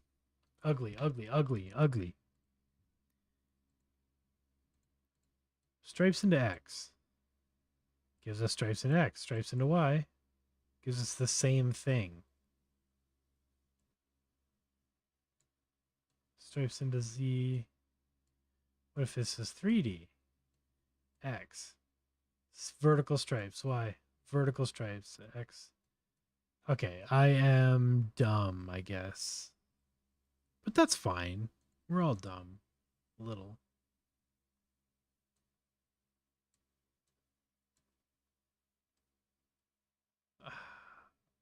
Still, that should do something different. It's just the nature of stripes.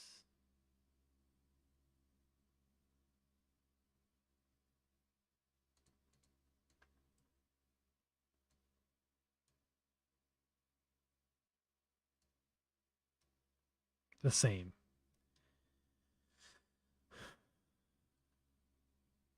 Interesting.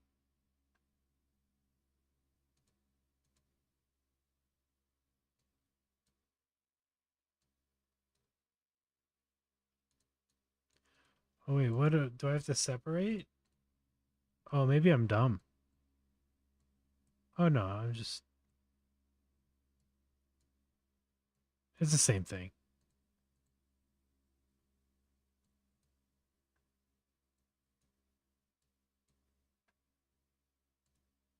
Yeah, okay. I'm just stupid. All right, let's don't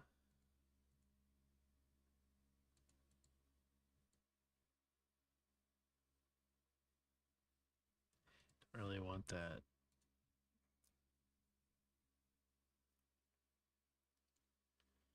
Trying to think of what'll look cool with that gradient.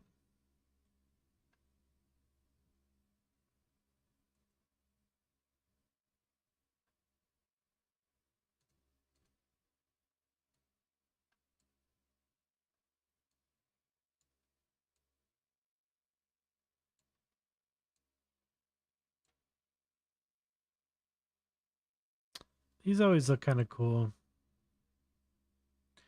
Beehivey type situations.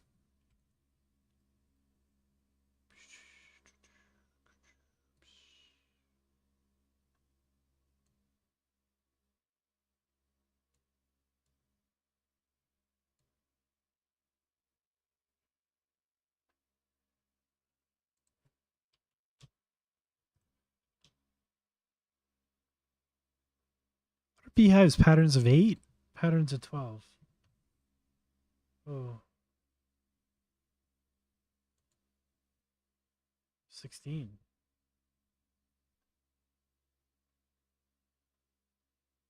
Yeah, like hexagons seem more. Is that 4? No. 6, 7, 8? What if they're hexagonal? Ooh, then we get the little spiky points coming out. I like that.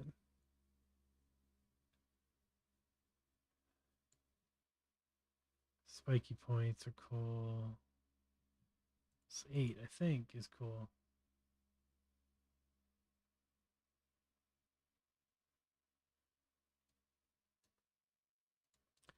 You look like as a wave. Nah. Nah.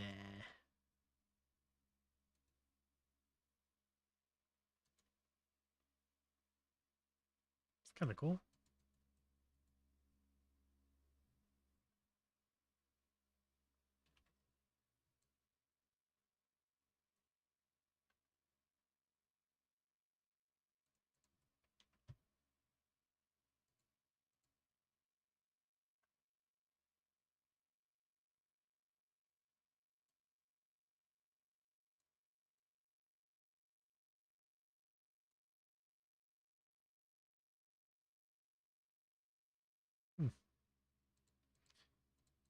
Just get paralyzed by options at this point in the game. That's pretty cool, actually.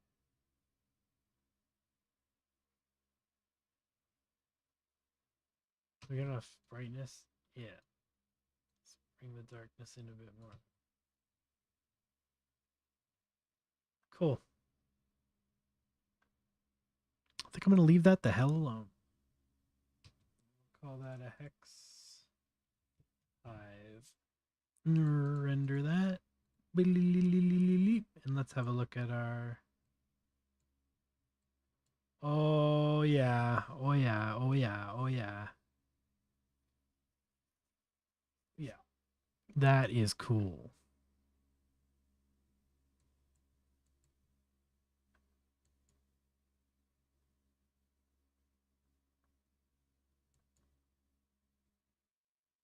I love that.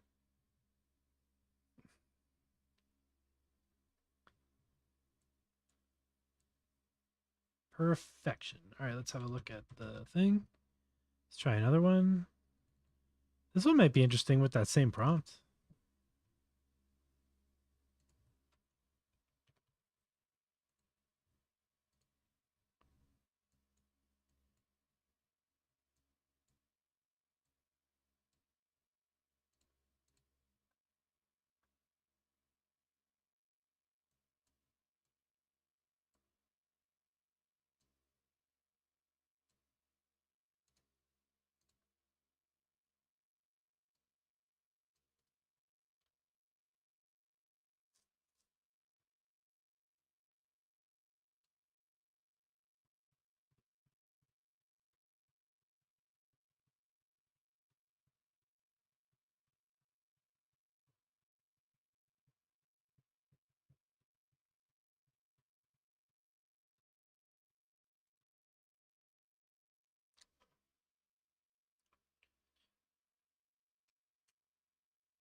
Yeah, exactly.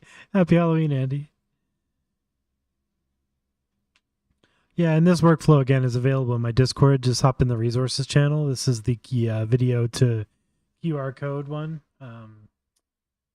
Yeah, it's all just set up. You can just drop it in, and then in Comfy Manager, just click install missing custom nodes, and it will install the missing custom nodes if you're missing anything.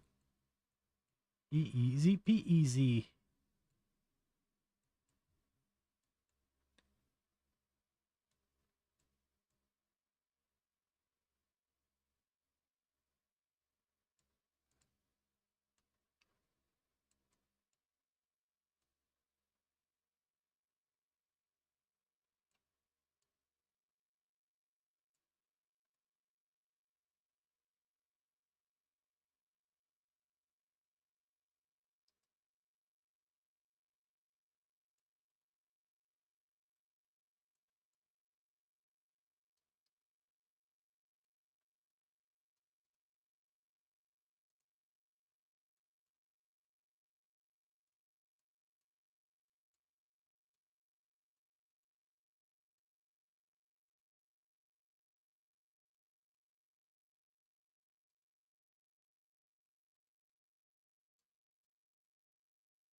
I'll be back. Gonna grab some water.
that came out really good.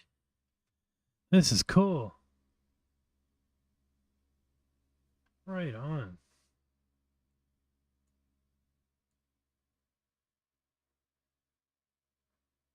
Sweet. All right. Let's try the other one.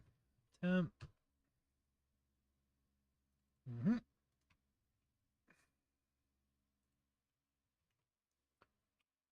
Bring it. 0.7 is probably too high if it's very white.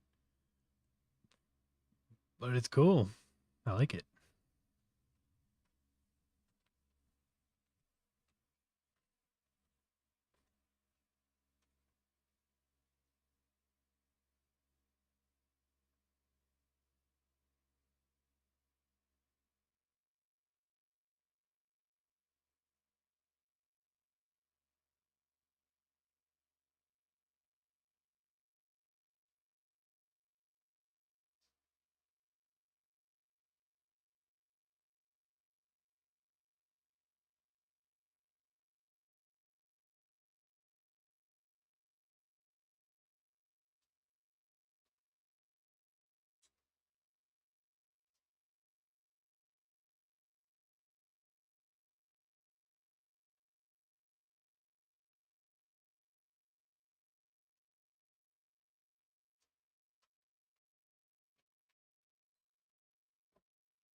All right.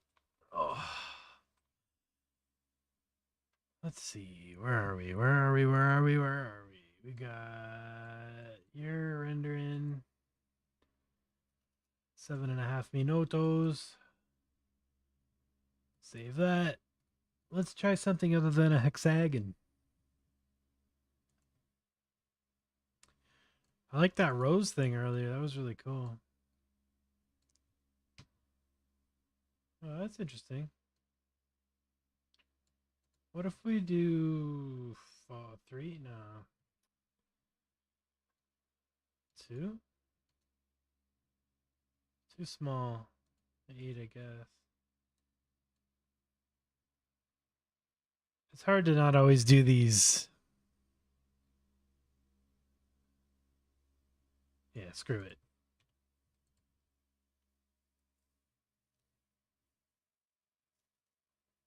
It's a lynx curve. We're learning together. Oh, wow.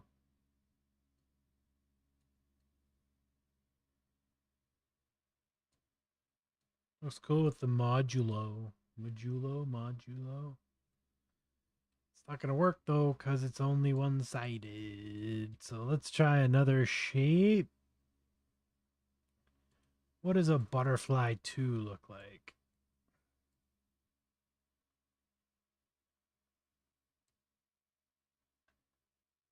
It's cool.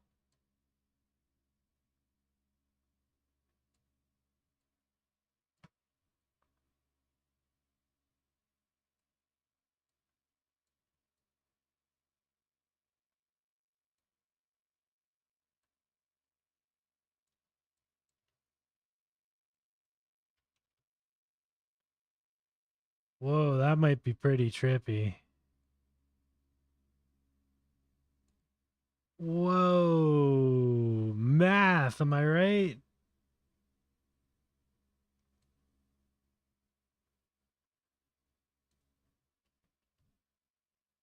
How much do we love math right now?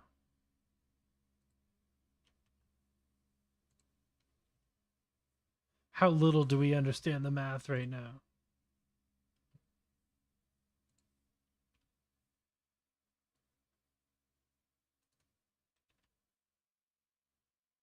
Okay, I like that. And maybe we just 0.25 it so that it's sort of... Yeah, there's always some stuff happening. That is pretty trippy. I think we're going to do that. And I think maybe...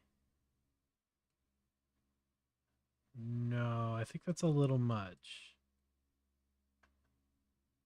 Yeah, that's too much. Forget about it. We just want to bloop, delete it. All right. And that's good. And a little less. Yeah, I think that animation is going to look really cool. I think we could actually maybe 0.35. Basically, I want to get something happening all the time, not a lot of like just dead black space. Yeah, there we go. Yeah. We'll call this spider stretch, I guess, because it's kind of a spider stretch. I'll assemble all these mask packs and throw them on the Discord soon. It's just a matter of going in and finding them all and labeling them and figuring out all the aspect ratios and making zip files and stuff. But I'll do it. You'll be able to grab these. Yeah, I mean, there's already a bunch on there too if you want them. If you want to do this ControlNet stuff and you don't know how to use Blender or want to learn, lots of masks on my Discord you can play with.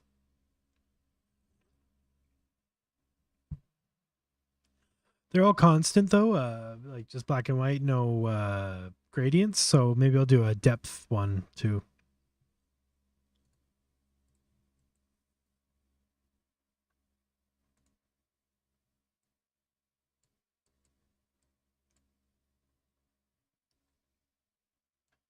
Which one are we doing this time? I forgot already. Oh, the hex one.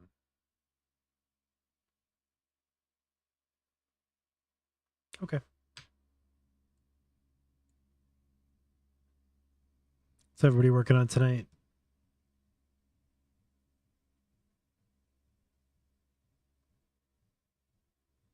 Anybody else working on Comfy tonight?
All right.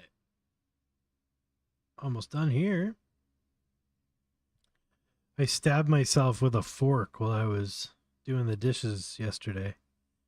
It sucked. Sucked a lot.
Yeah, I know.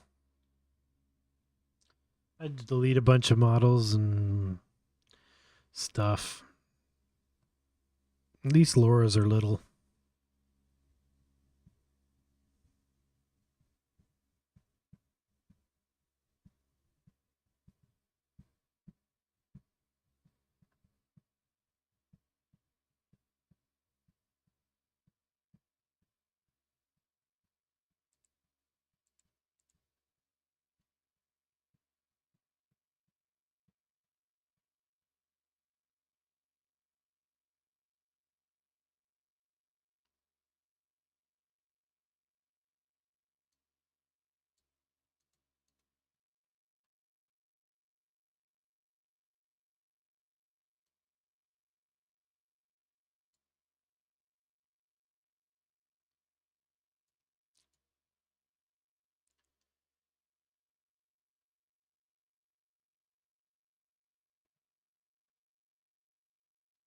When my driver's out of date. I wonder if that matters.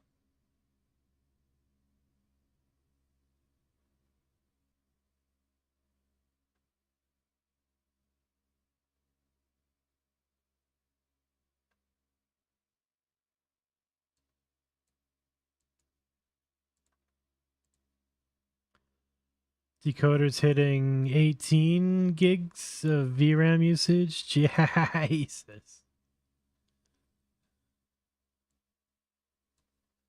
That decode uses a lot of VRAM. Especially for these 140 frame animations.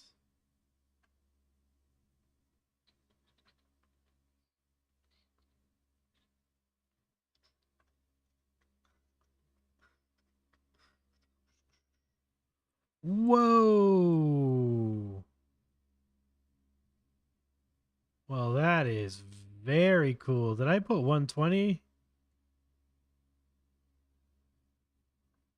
No, 140. Why don't it loop? That's weird. It should loop.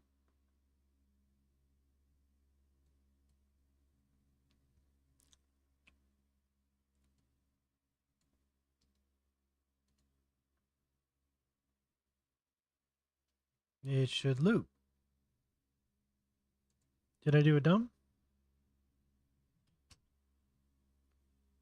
No, 140.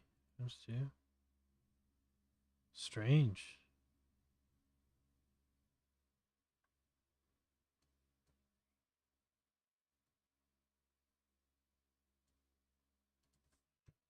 You loop, don't you?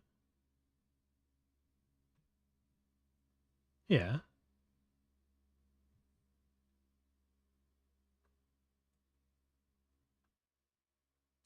Strange. Hey, you're in the wrong film mode.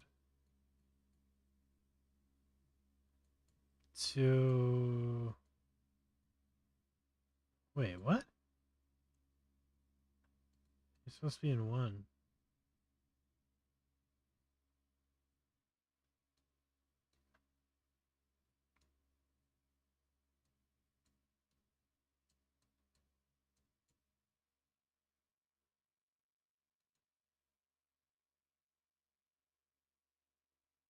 Huh. I wonder why they don't loop. Something is awry. Let's have a think about it.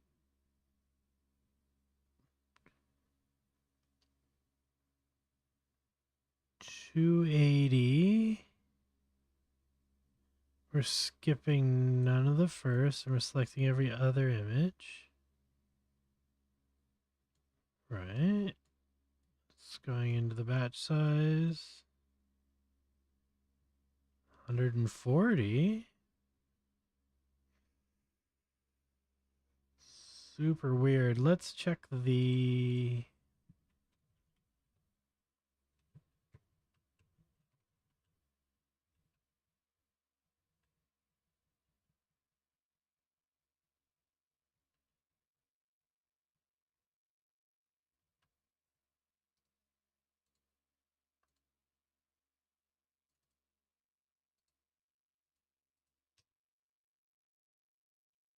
Oh. Oh, the loop is actually fine. It's actually the context window when it jumps. Blop. Yeah. That's funny. It's not actually the loop point that's broken. It's the loop right there. Ah, AnimateDiff.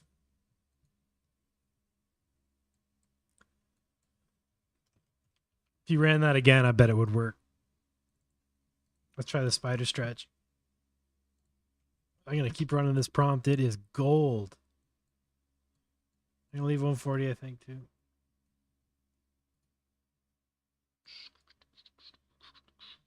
That looks wicked. So it's trained on these vector spheres that I made back in the day on OpenSea.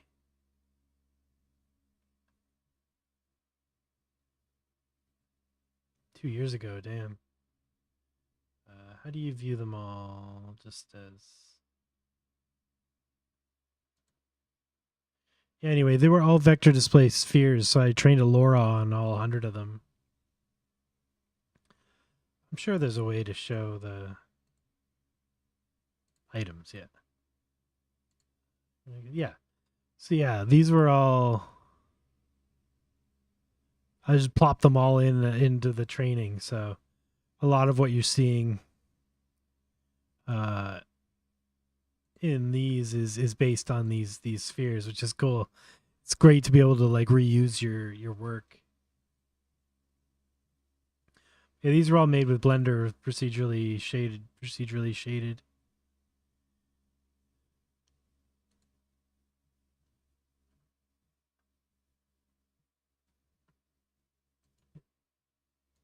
And then the other LoRA, the Purz animation LoRA, that's just trained on like 100 of my renders of just like fun neon render stuff that I did, Blender stuff, motion graphics.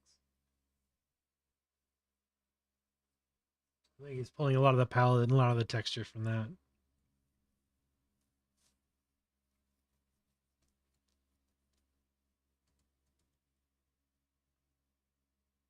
Along with this cool prompt, bright ferrofluid gooey orbs. Pretty much nailing it.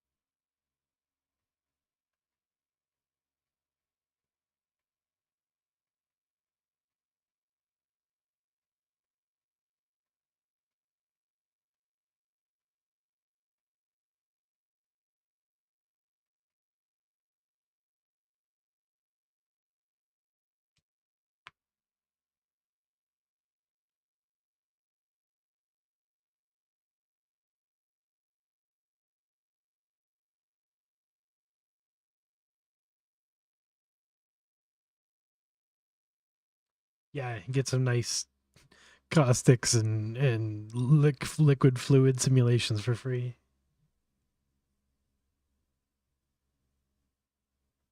Without spending a week in the render farm.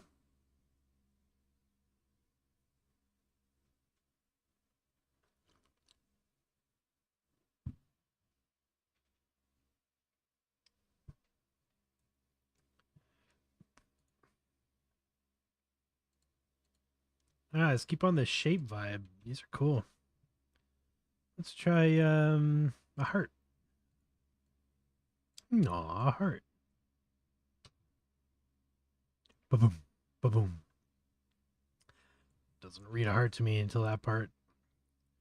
What about a fractal? See if I can remember how to fractal.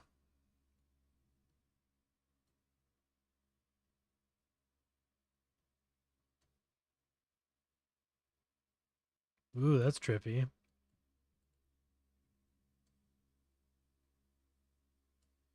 So maybe not the Sierpinski, but the... Oh, I did this before. Vector.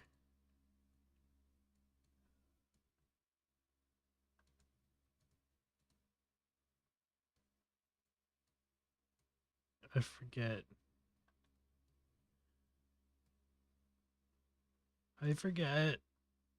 Not modulo. Okay. I forget how this all works.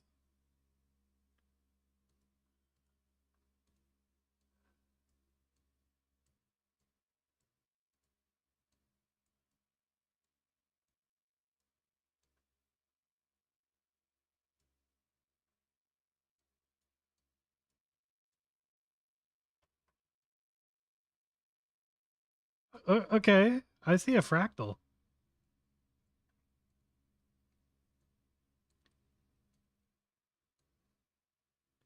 I see one. Okay, hold on. Let's try the smooth fractal again. Let's just go straight in. What do we got? We got a glowy ass fractal. Why is it so glowy? Is my bloom on? My bloom isn't even on.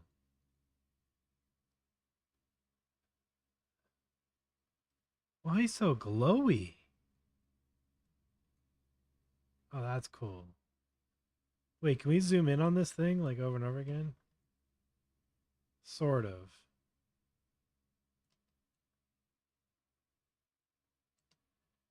That's pretty cool. What can I do with this thing?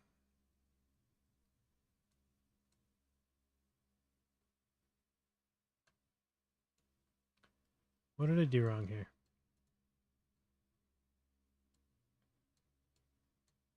What's wrong with you?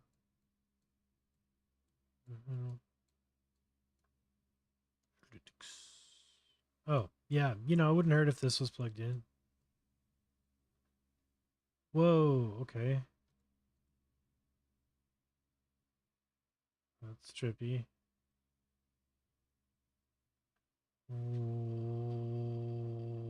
Why? Okay.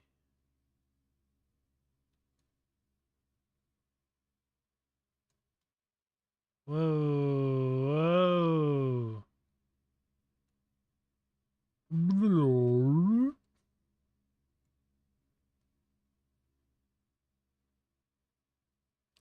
Well, that's kind of trippy.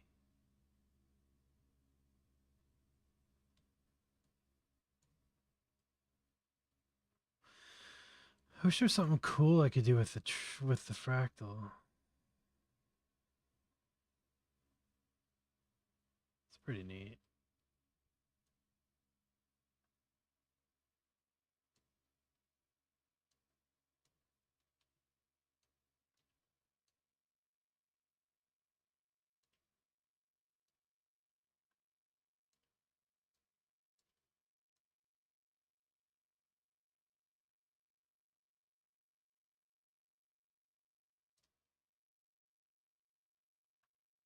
Math, man.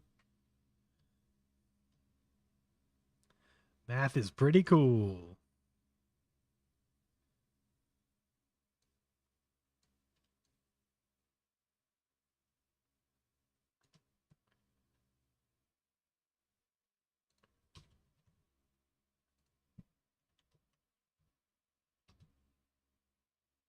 It's like the aerodynamics of a fractal.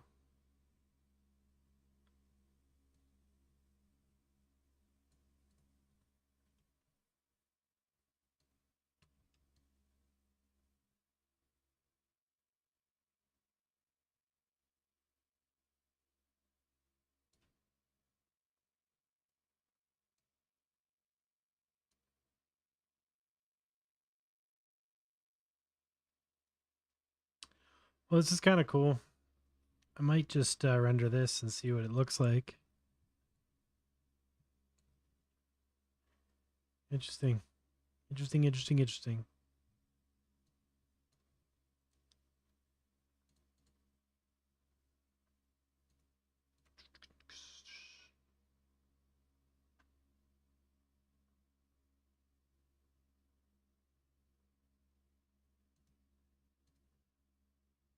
Nah, I like that better.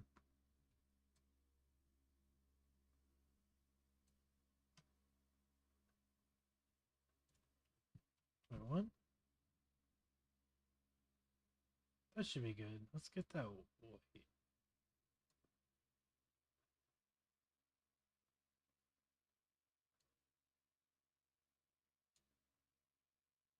Yeah. That's just going to make absolute nonsense, but I can't wait to see it. All right. LKG fractal.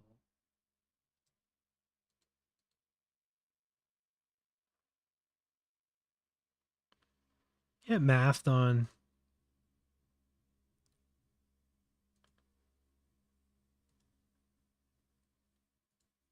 Absolutely mathed on.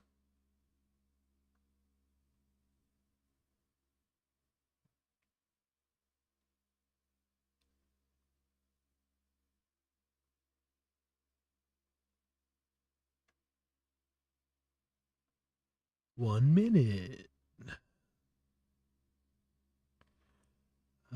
Good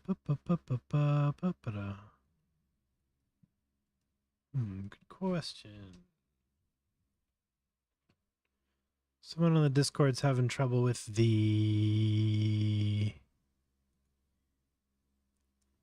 workflow, and it's the int.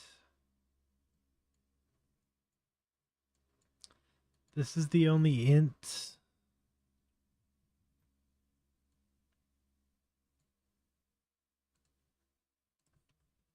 It's probably that node.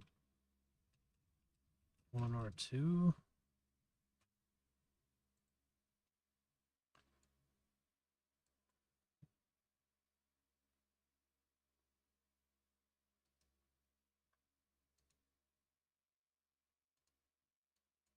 Here we go.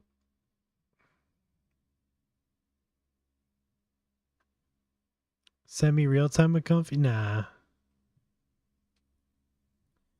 Nothing's fast enough yet, really. LCM's getting there. Ooh, that's crazy looking.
Wait, it's going through twice.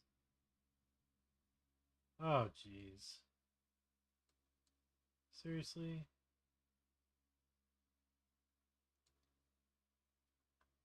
How did I pull that off?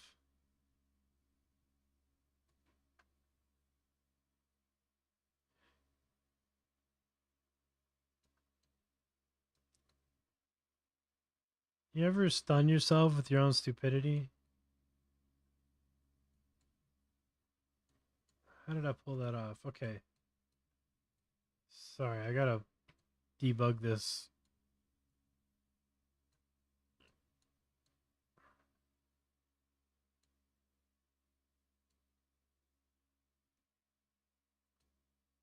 Wait.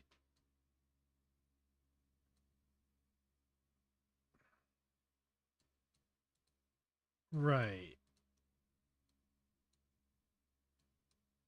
Oh, man.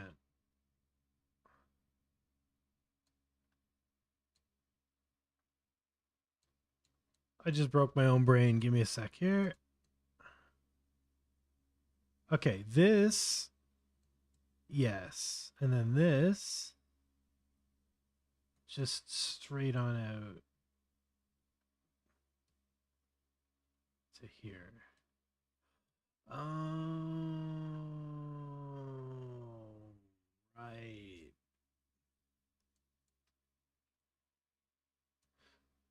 So we need to we need to handle the output as well. Okay, let me think this one out. I want to send my frames from here into here.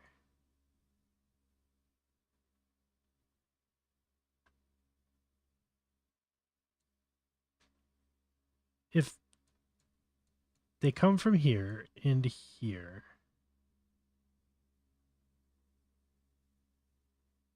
geez, this is a toughie.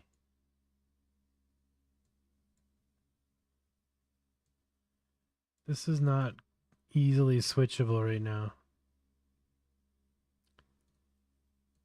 I am going to double check that this is all working. Yes, yes, yes, yes, yes. But I don't need you to run. I need you to run. Just gonna manually plug this in for now. My switch doesn't work, I'm realizing, because I'm dumb. I need to also switch the image output based on, what that switch said. So I have to rethink that. But we're back on this, and we're gonna load up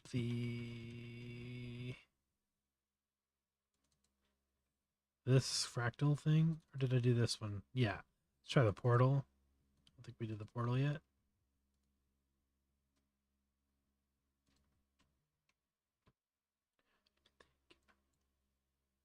And we'll run that.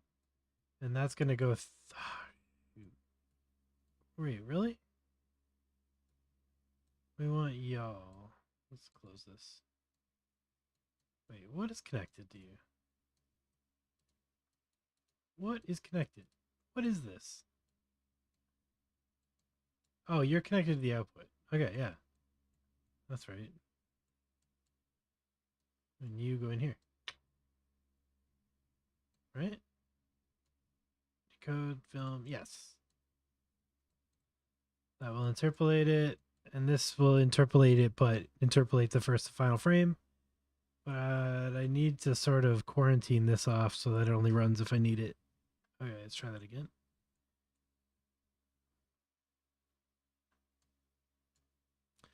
I'm just going to do our crazy portal. Save this, and let's do something else with this fractal.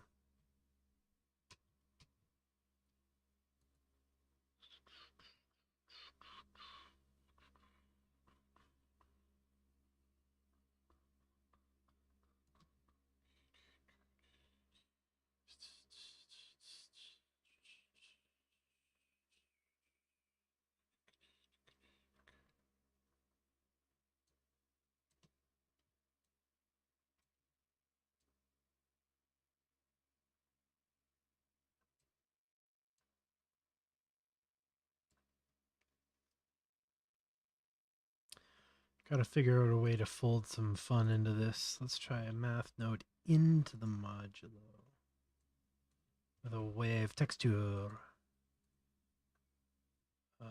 Very simple wave texture.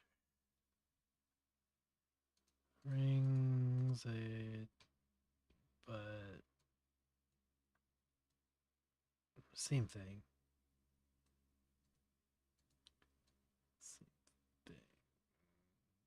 That's cool. Same thing though. Nah. Forget the wave.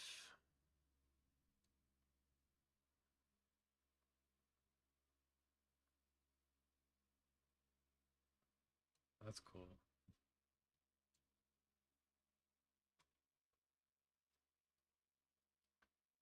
What can we do with this? Ooh, what about the 2D Voronoi?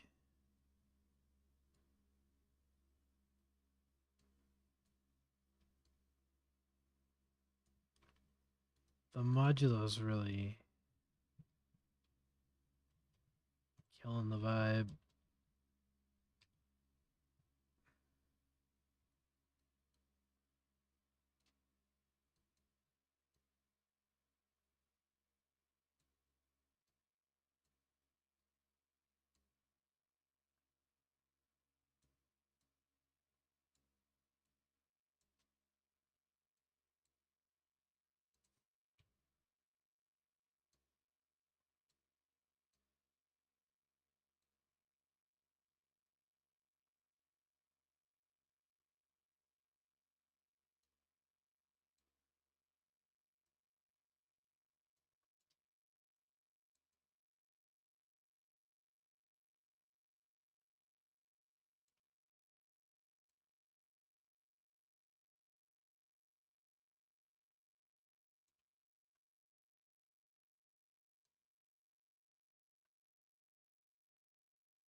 I like that.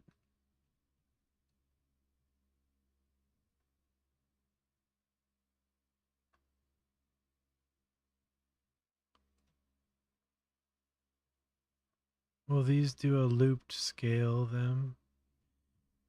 Yeah, these do looped animations.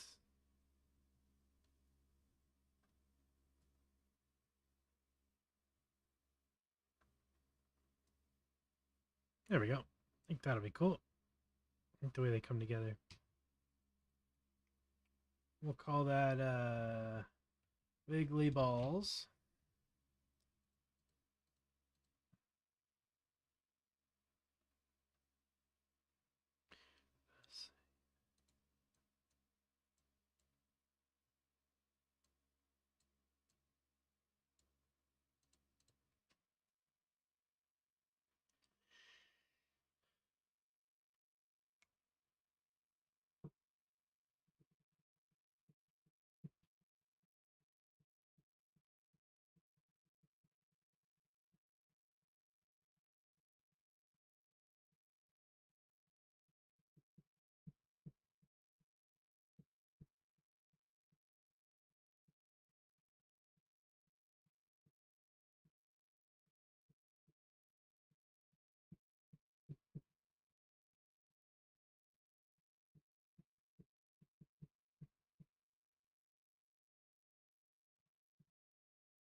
0 to tau. So what I do is for my thing, I do like tau times 2 so that it can loop twice throughout the course of the animation. So if my animation is 280 frames, I can do a 140 frame animation at 1 speed or 2 speed. And it'll, yeah, always loop. Basically, you just push anything through. Any wave, anything that phase offset will 0 to tau. Circular spirals work. And tau is pi times 2. So you can literally just type pi times 4 or whatever if you want. Same thing. Yeah, it's great for making animated loops.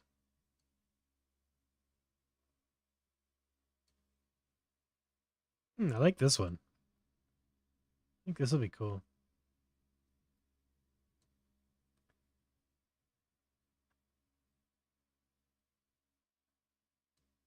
Yeah.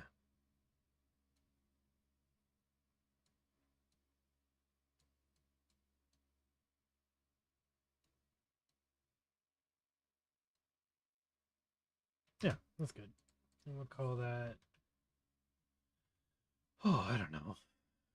Cloud kaleidoscope. Do it. Whoa.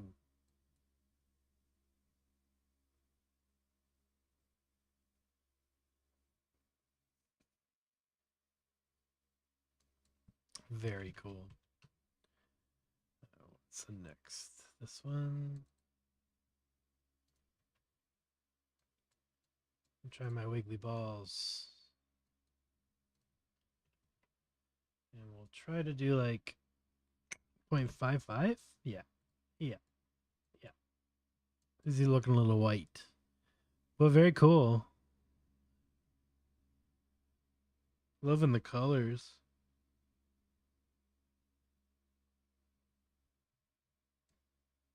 Awesome.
Whoa. 3 hours. Damn. It just flew by. Just been screwing around here in ComfyUI.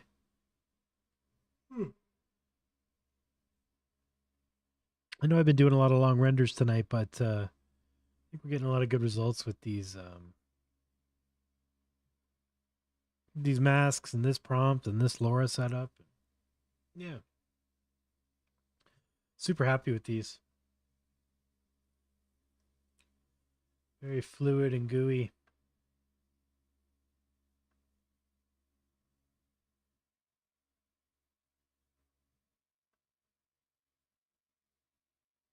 Fluid and gooey.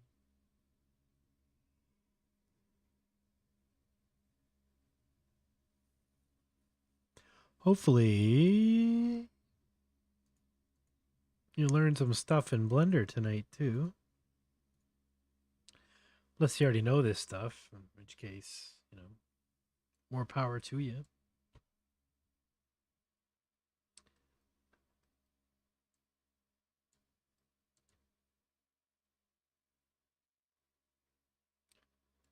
Magic texture intrigued me a bit. How can we animate the magic texture? Yeah. Yeah. There's something here for sure. Okay,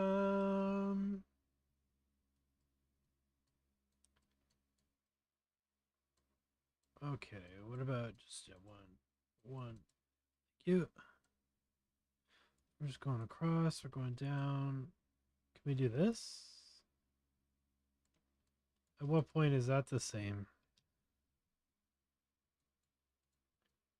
One? No. Tau? Well, let me change them both to tau. Weird. It won't let me type in tau. Hi? What? Oh, okay. All right, let's try 2. No. 3. Oh, maybe. 4. No. 5. Oh, it's pretty close. 6. It's definitely around 5. So I'm gonna guess it's like 4.94. 4.9. No, it's not that. Try and find the magic spot. It's not 5. Although is the scale, yeah.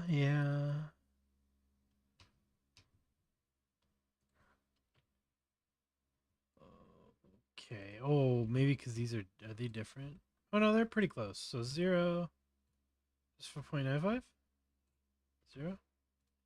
4.7. No, it's not even close. 5. Oh, maybe it's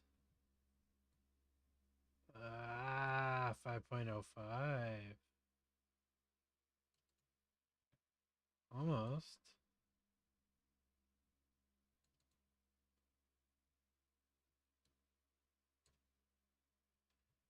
Okay, and it needs to go this way, which is backwards. So 0 to 5 needs to go forwards to 0 to 5.04. Ooh. Ooh. 5.025. Oh man. There's no way this is not a mathematical process, by the way. We're just doing awful things here. 5.025 did I say? Yeah. So 5.025 times 2.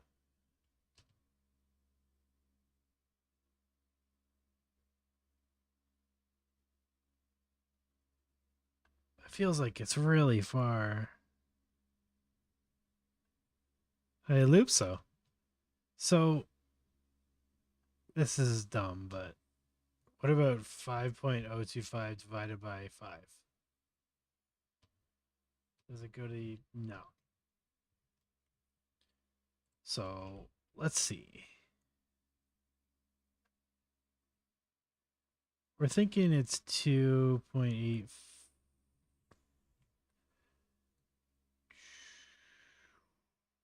Two? Are we close at 2? Okay, we're close at 2. 187? 0. 188. Pretty close. 189. Oh, 1.9? 1.91? No. 0. I know this is tedious as hell. I'm sorry. 1. I'm just trying to find the perfect loop point.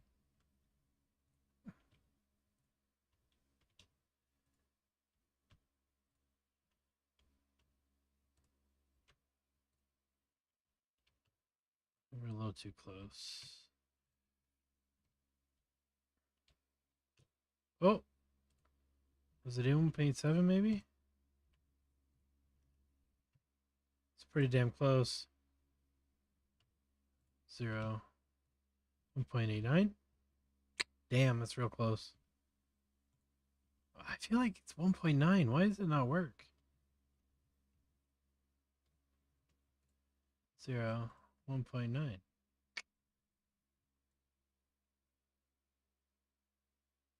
1.86.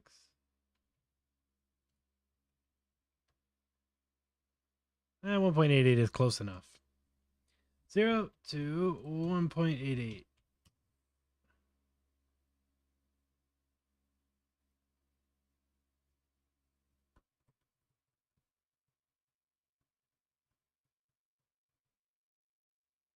So close. 1.888.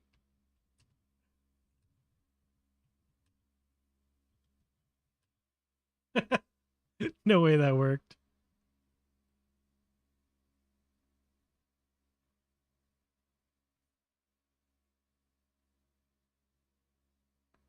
Okay. And is it long enough to render to roll twice?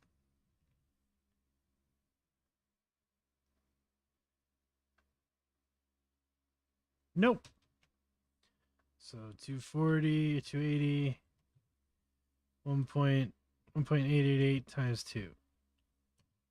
Will that work?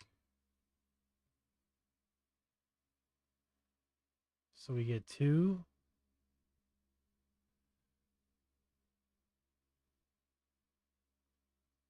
It's pretty good. And what do we got for 140?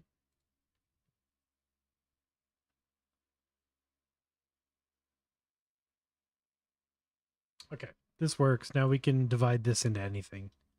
So let's add some math. And let's just try like, I don't even know.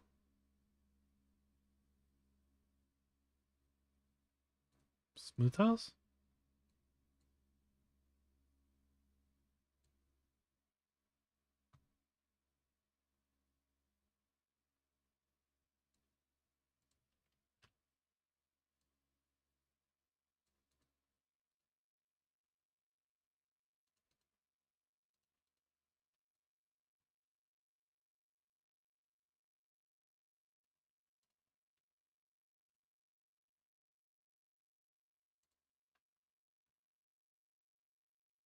Ooh, that's kind of cool.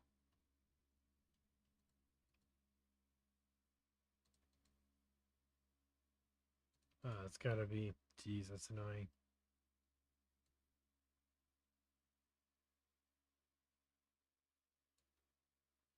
Ooh, that might be interesting.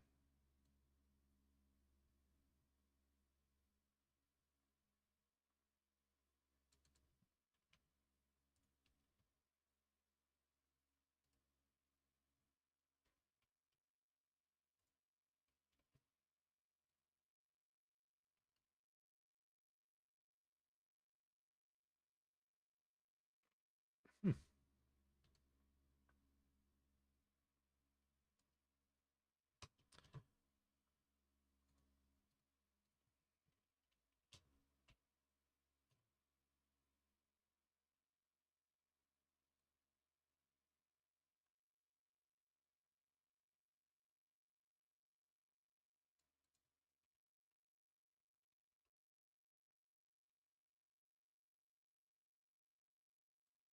Or should work.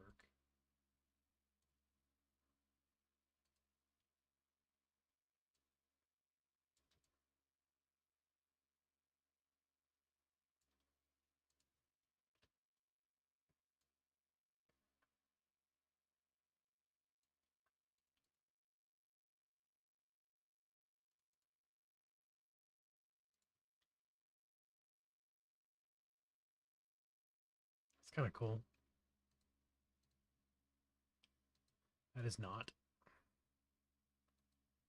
Also not. Also extremely not. Wow. Let's go back to add. Yeah.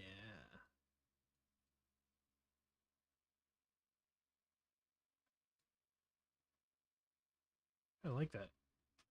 It's smoother than I thought it would be.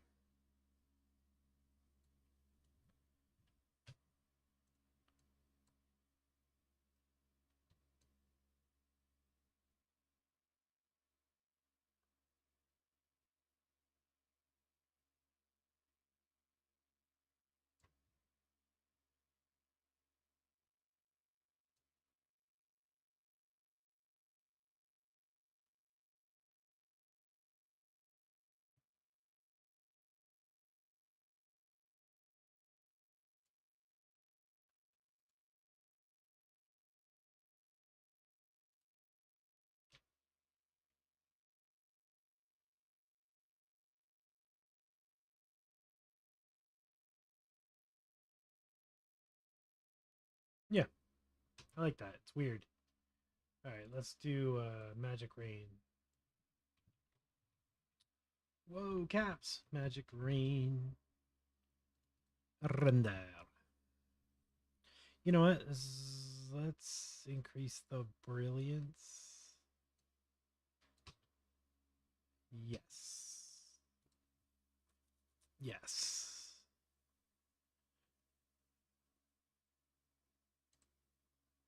Whoa. What was this one again? Right. Ooh. Googly.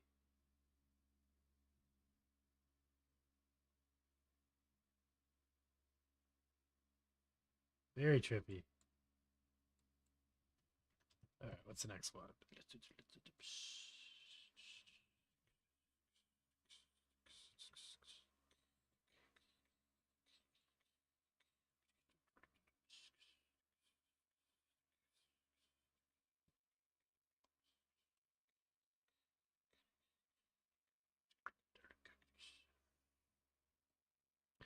I gotta rethink how to link this.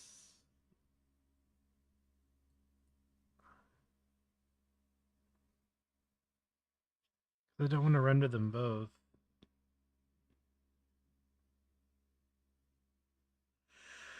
Huh.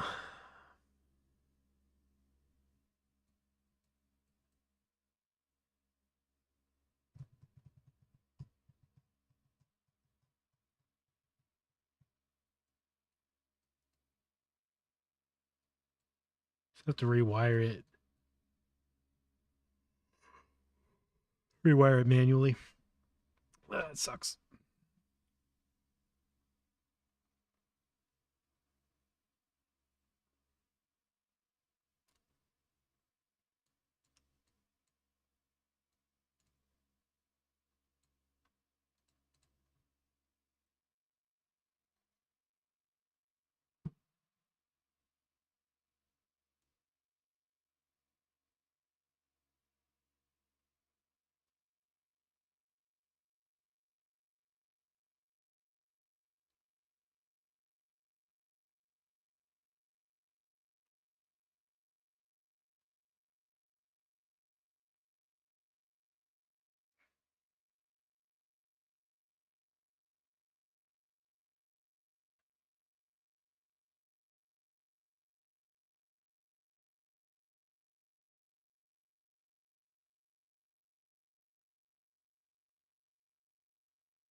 If you like these streams and you want to support me, I got a Patreon. Links down at the bottom there. Patreon.com/Purz.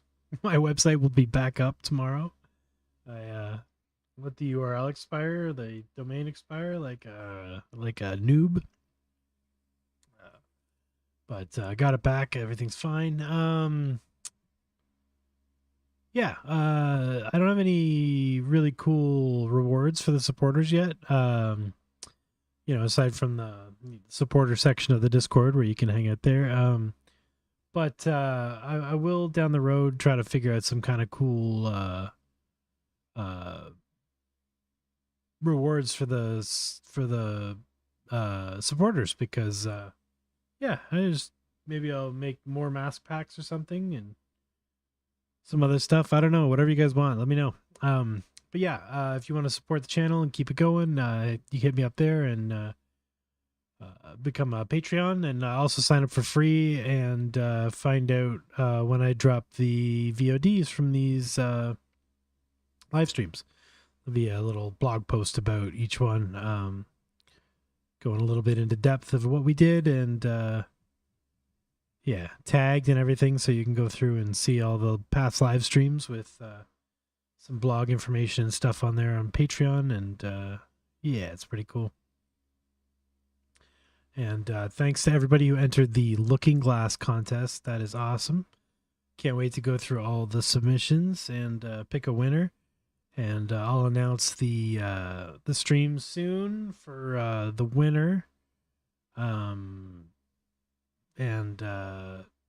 yeah, crazy night.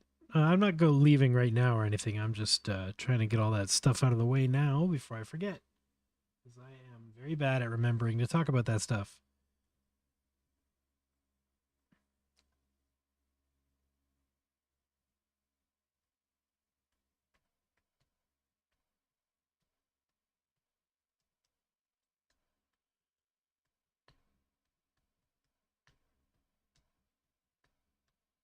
And I'm yawning a lot.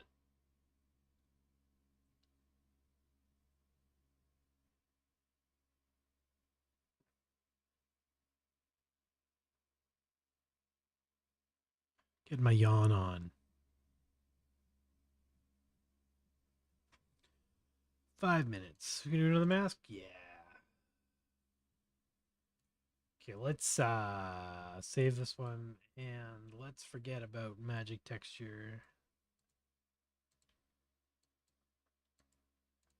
And let's have a think. What about a shape, right? What's a circumcircle? No.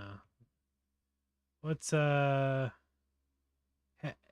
Hebenicht trefoil? Oh, one of these again. Oh, that's pretty cool.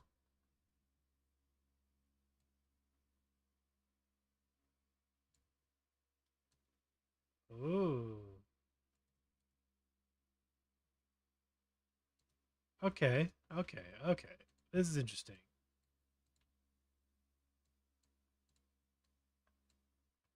We got this funky dude. This funky dude. What if we add another funky dude? Another haberdashery trefoil. Whoa, what's this doing? Hmm.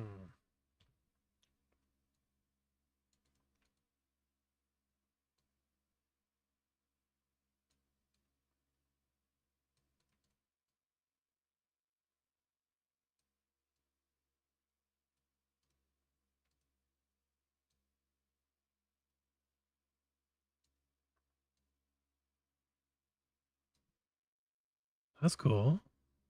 What if it's a modulo though? What if it's whoa.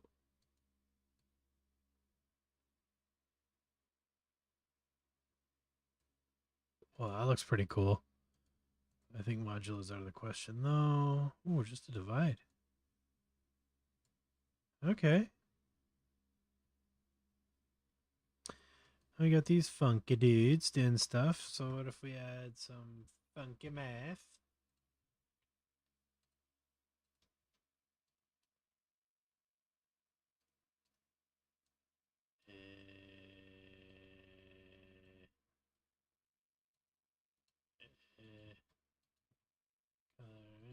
Can I do this?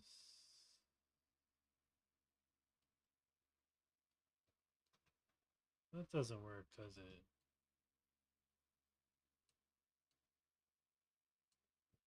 what? It does? Interesting.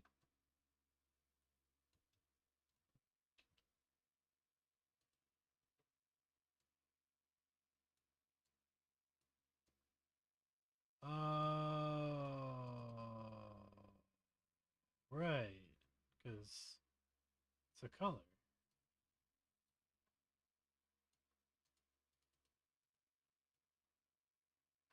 That's weird. It's out. 0. 280.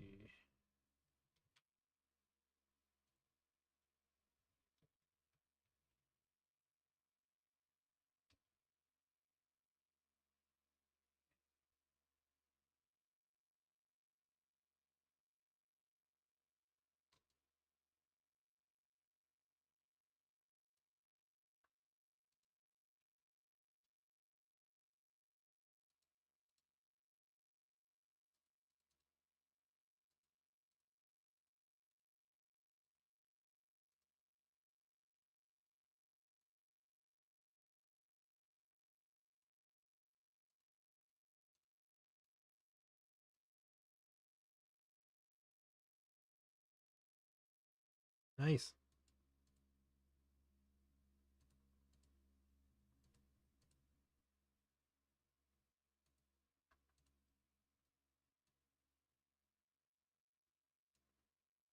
Flowers.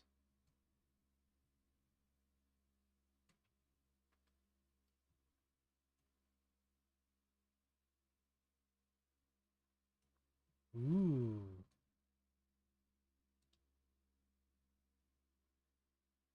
That's cool. Does it look like reverse though? No, it's good.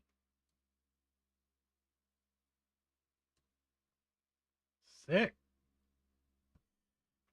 That came out of nowhere. All right.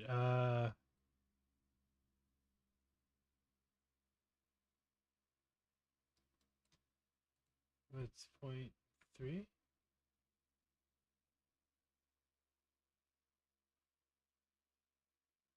That's pretty cool. Okay, let's.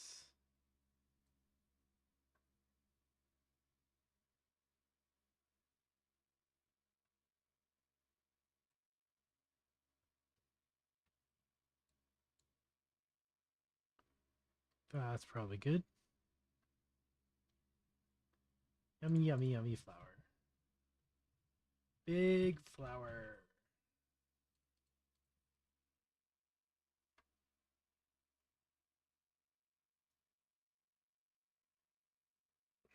Kind of like a snowflake, too.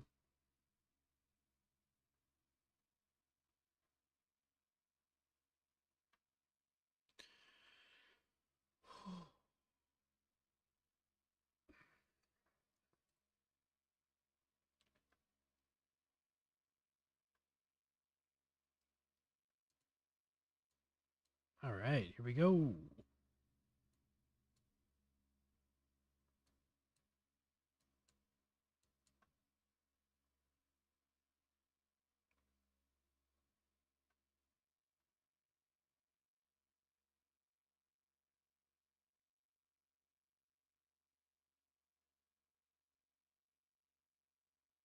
Ah, cool.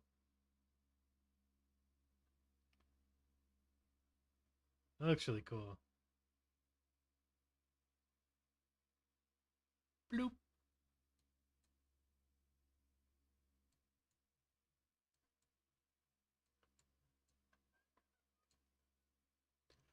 Right on.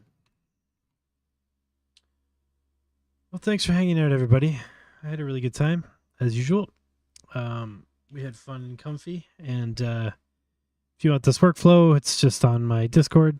Hop on. The website will be back up tomorrow. Discord links at the top of this chat. It's also probably in the socials links in the thing below. If you're new to ComfyUI and this was all confusing to you, there's a video linked in the top of my description for this video that runs through how to set it up and work with it at home. So if you want to do that, then come back next time. We're ready to go. you can follow along and we can work together.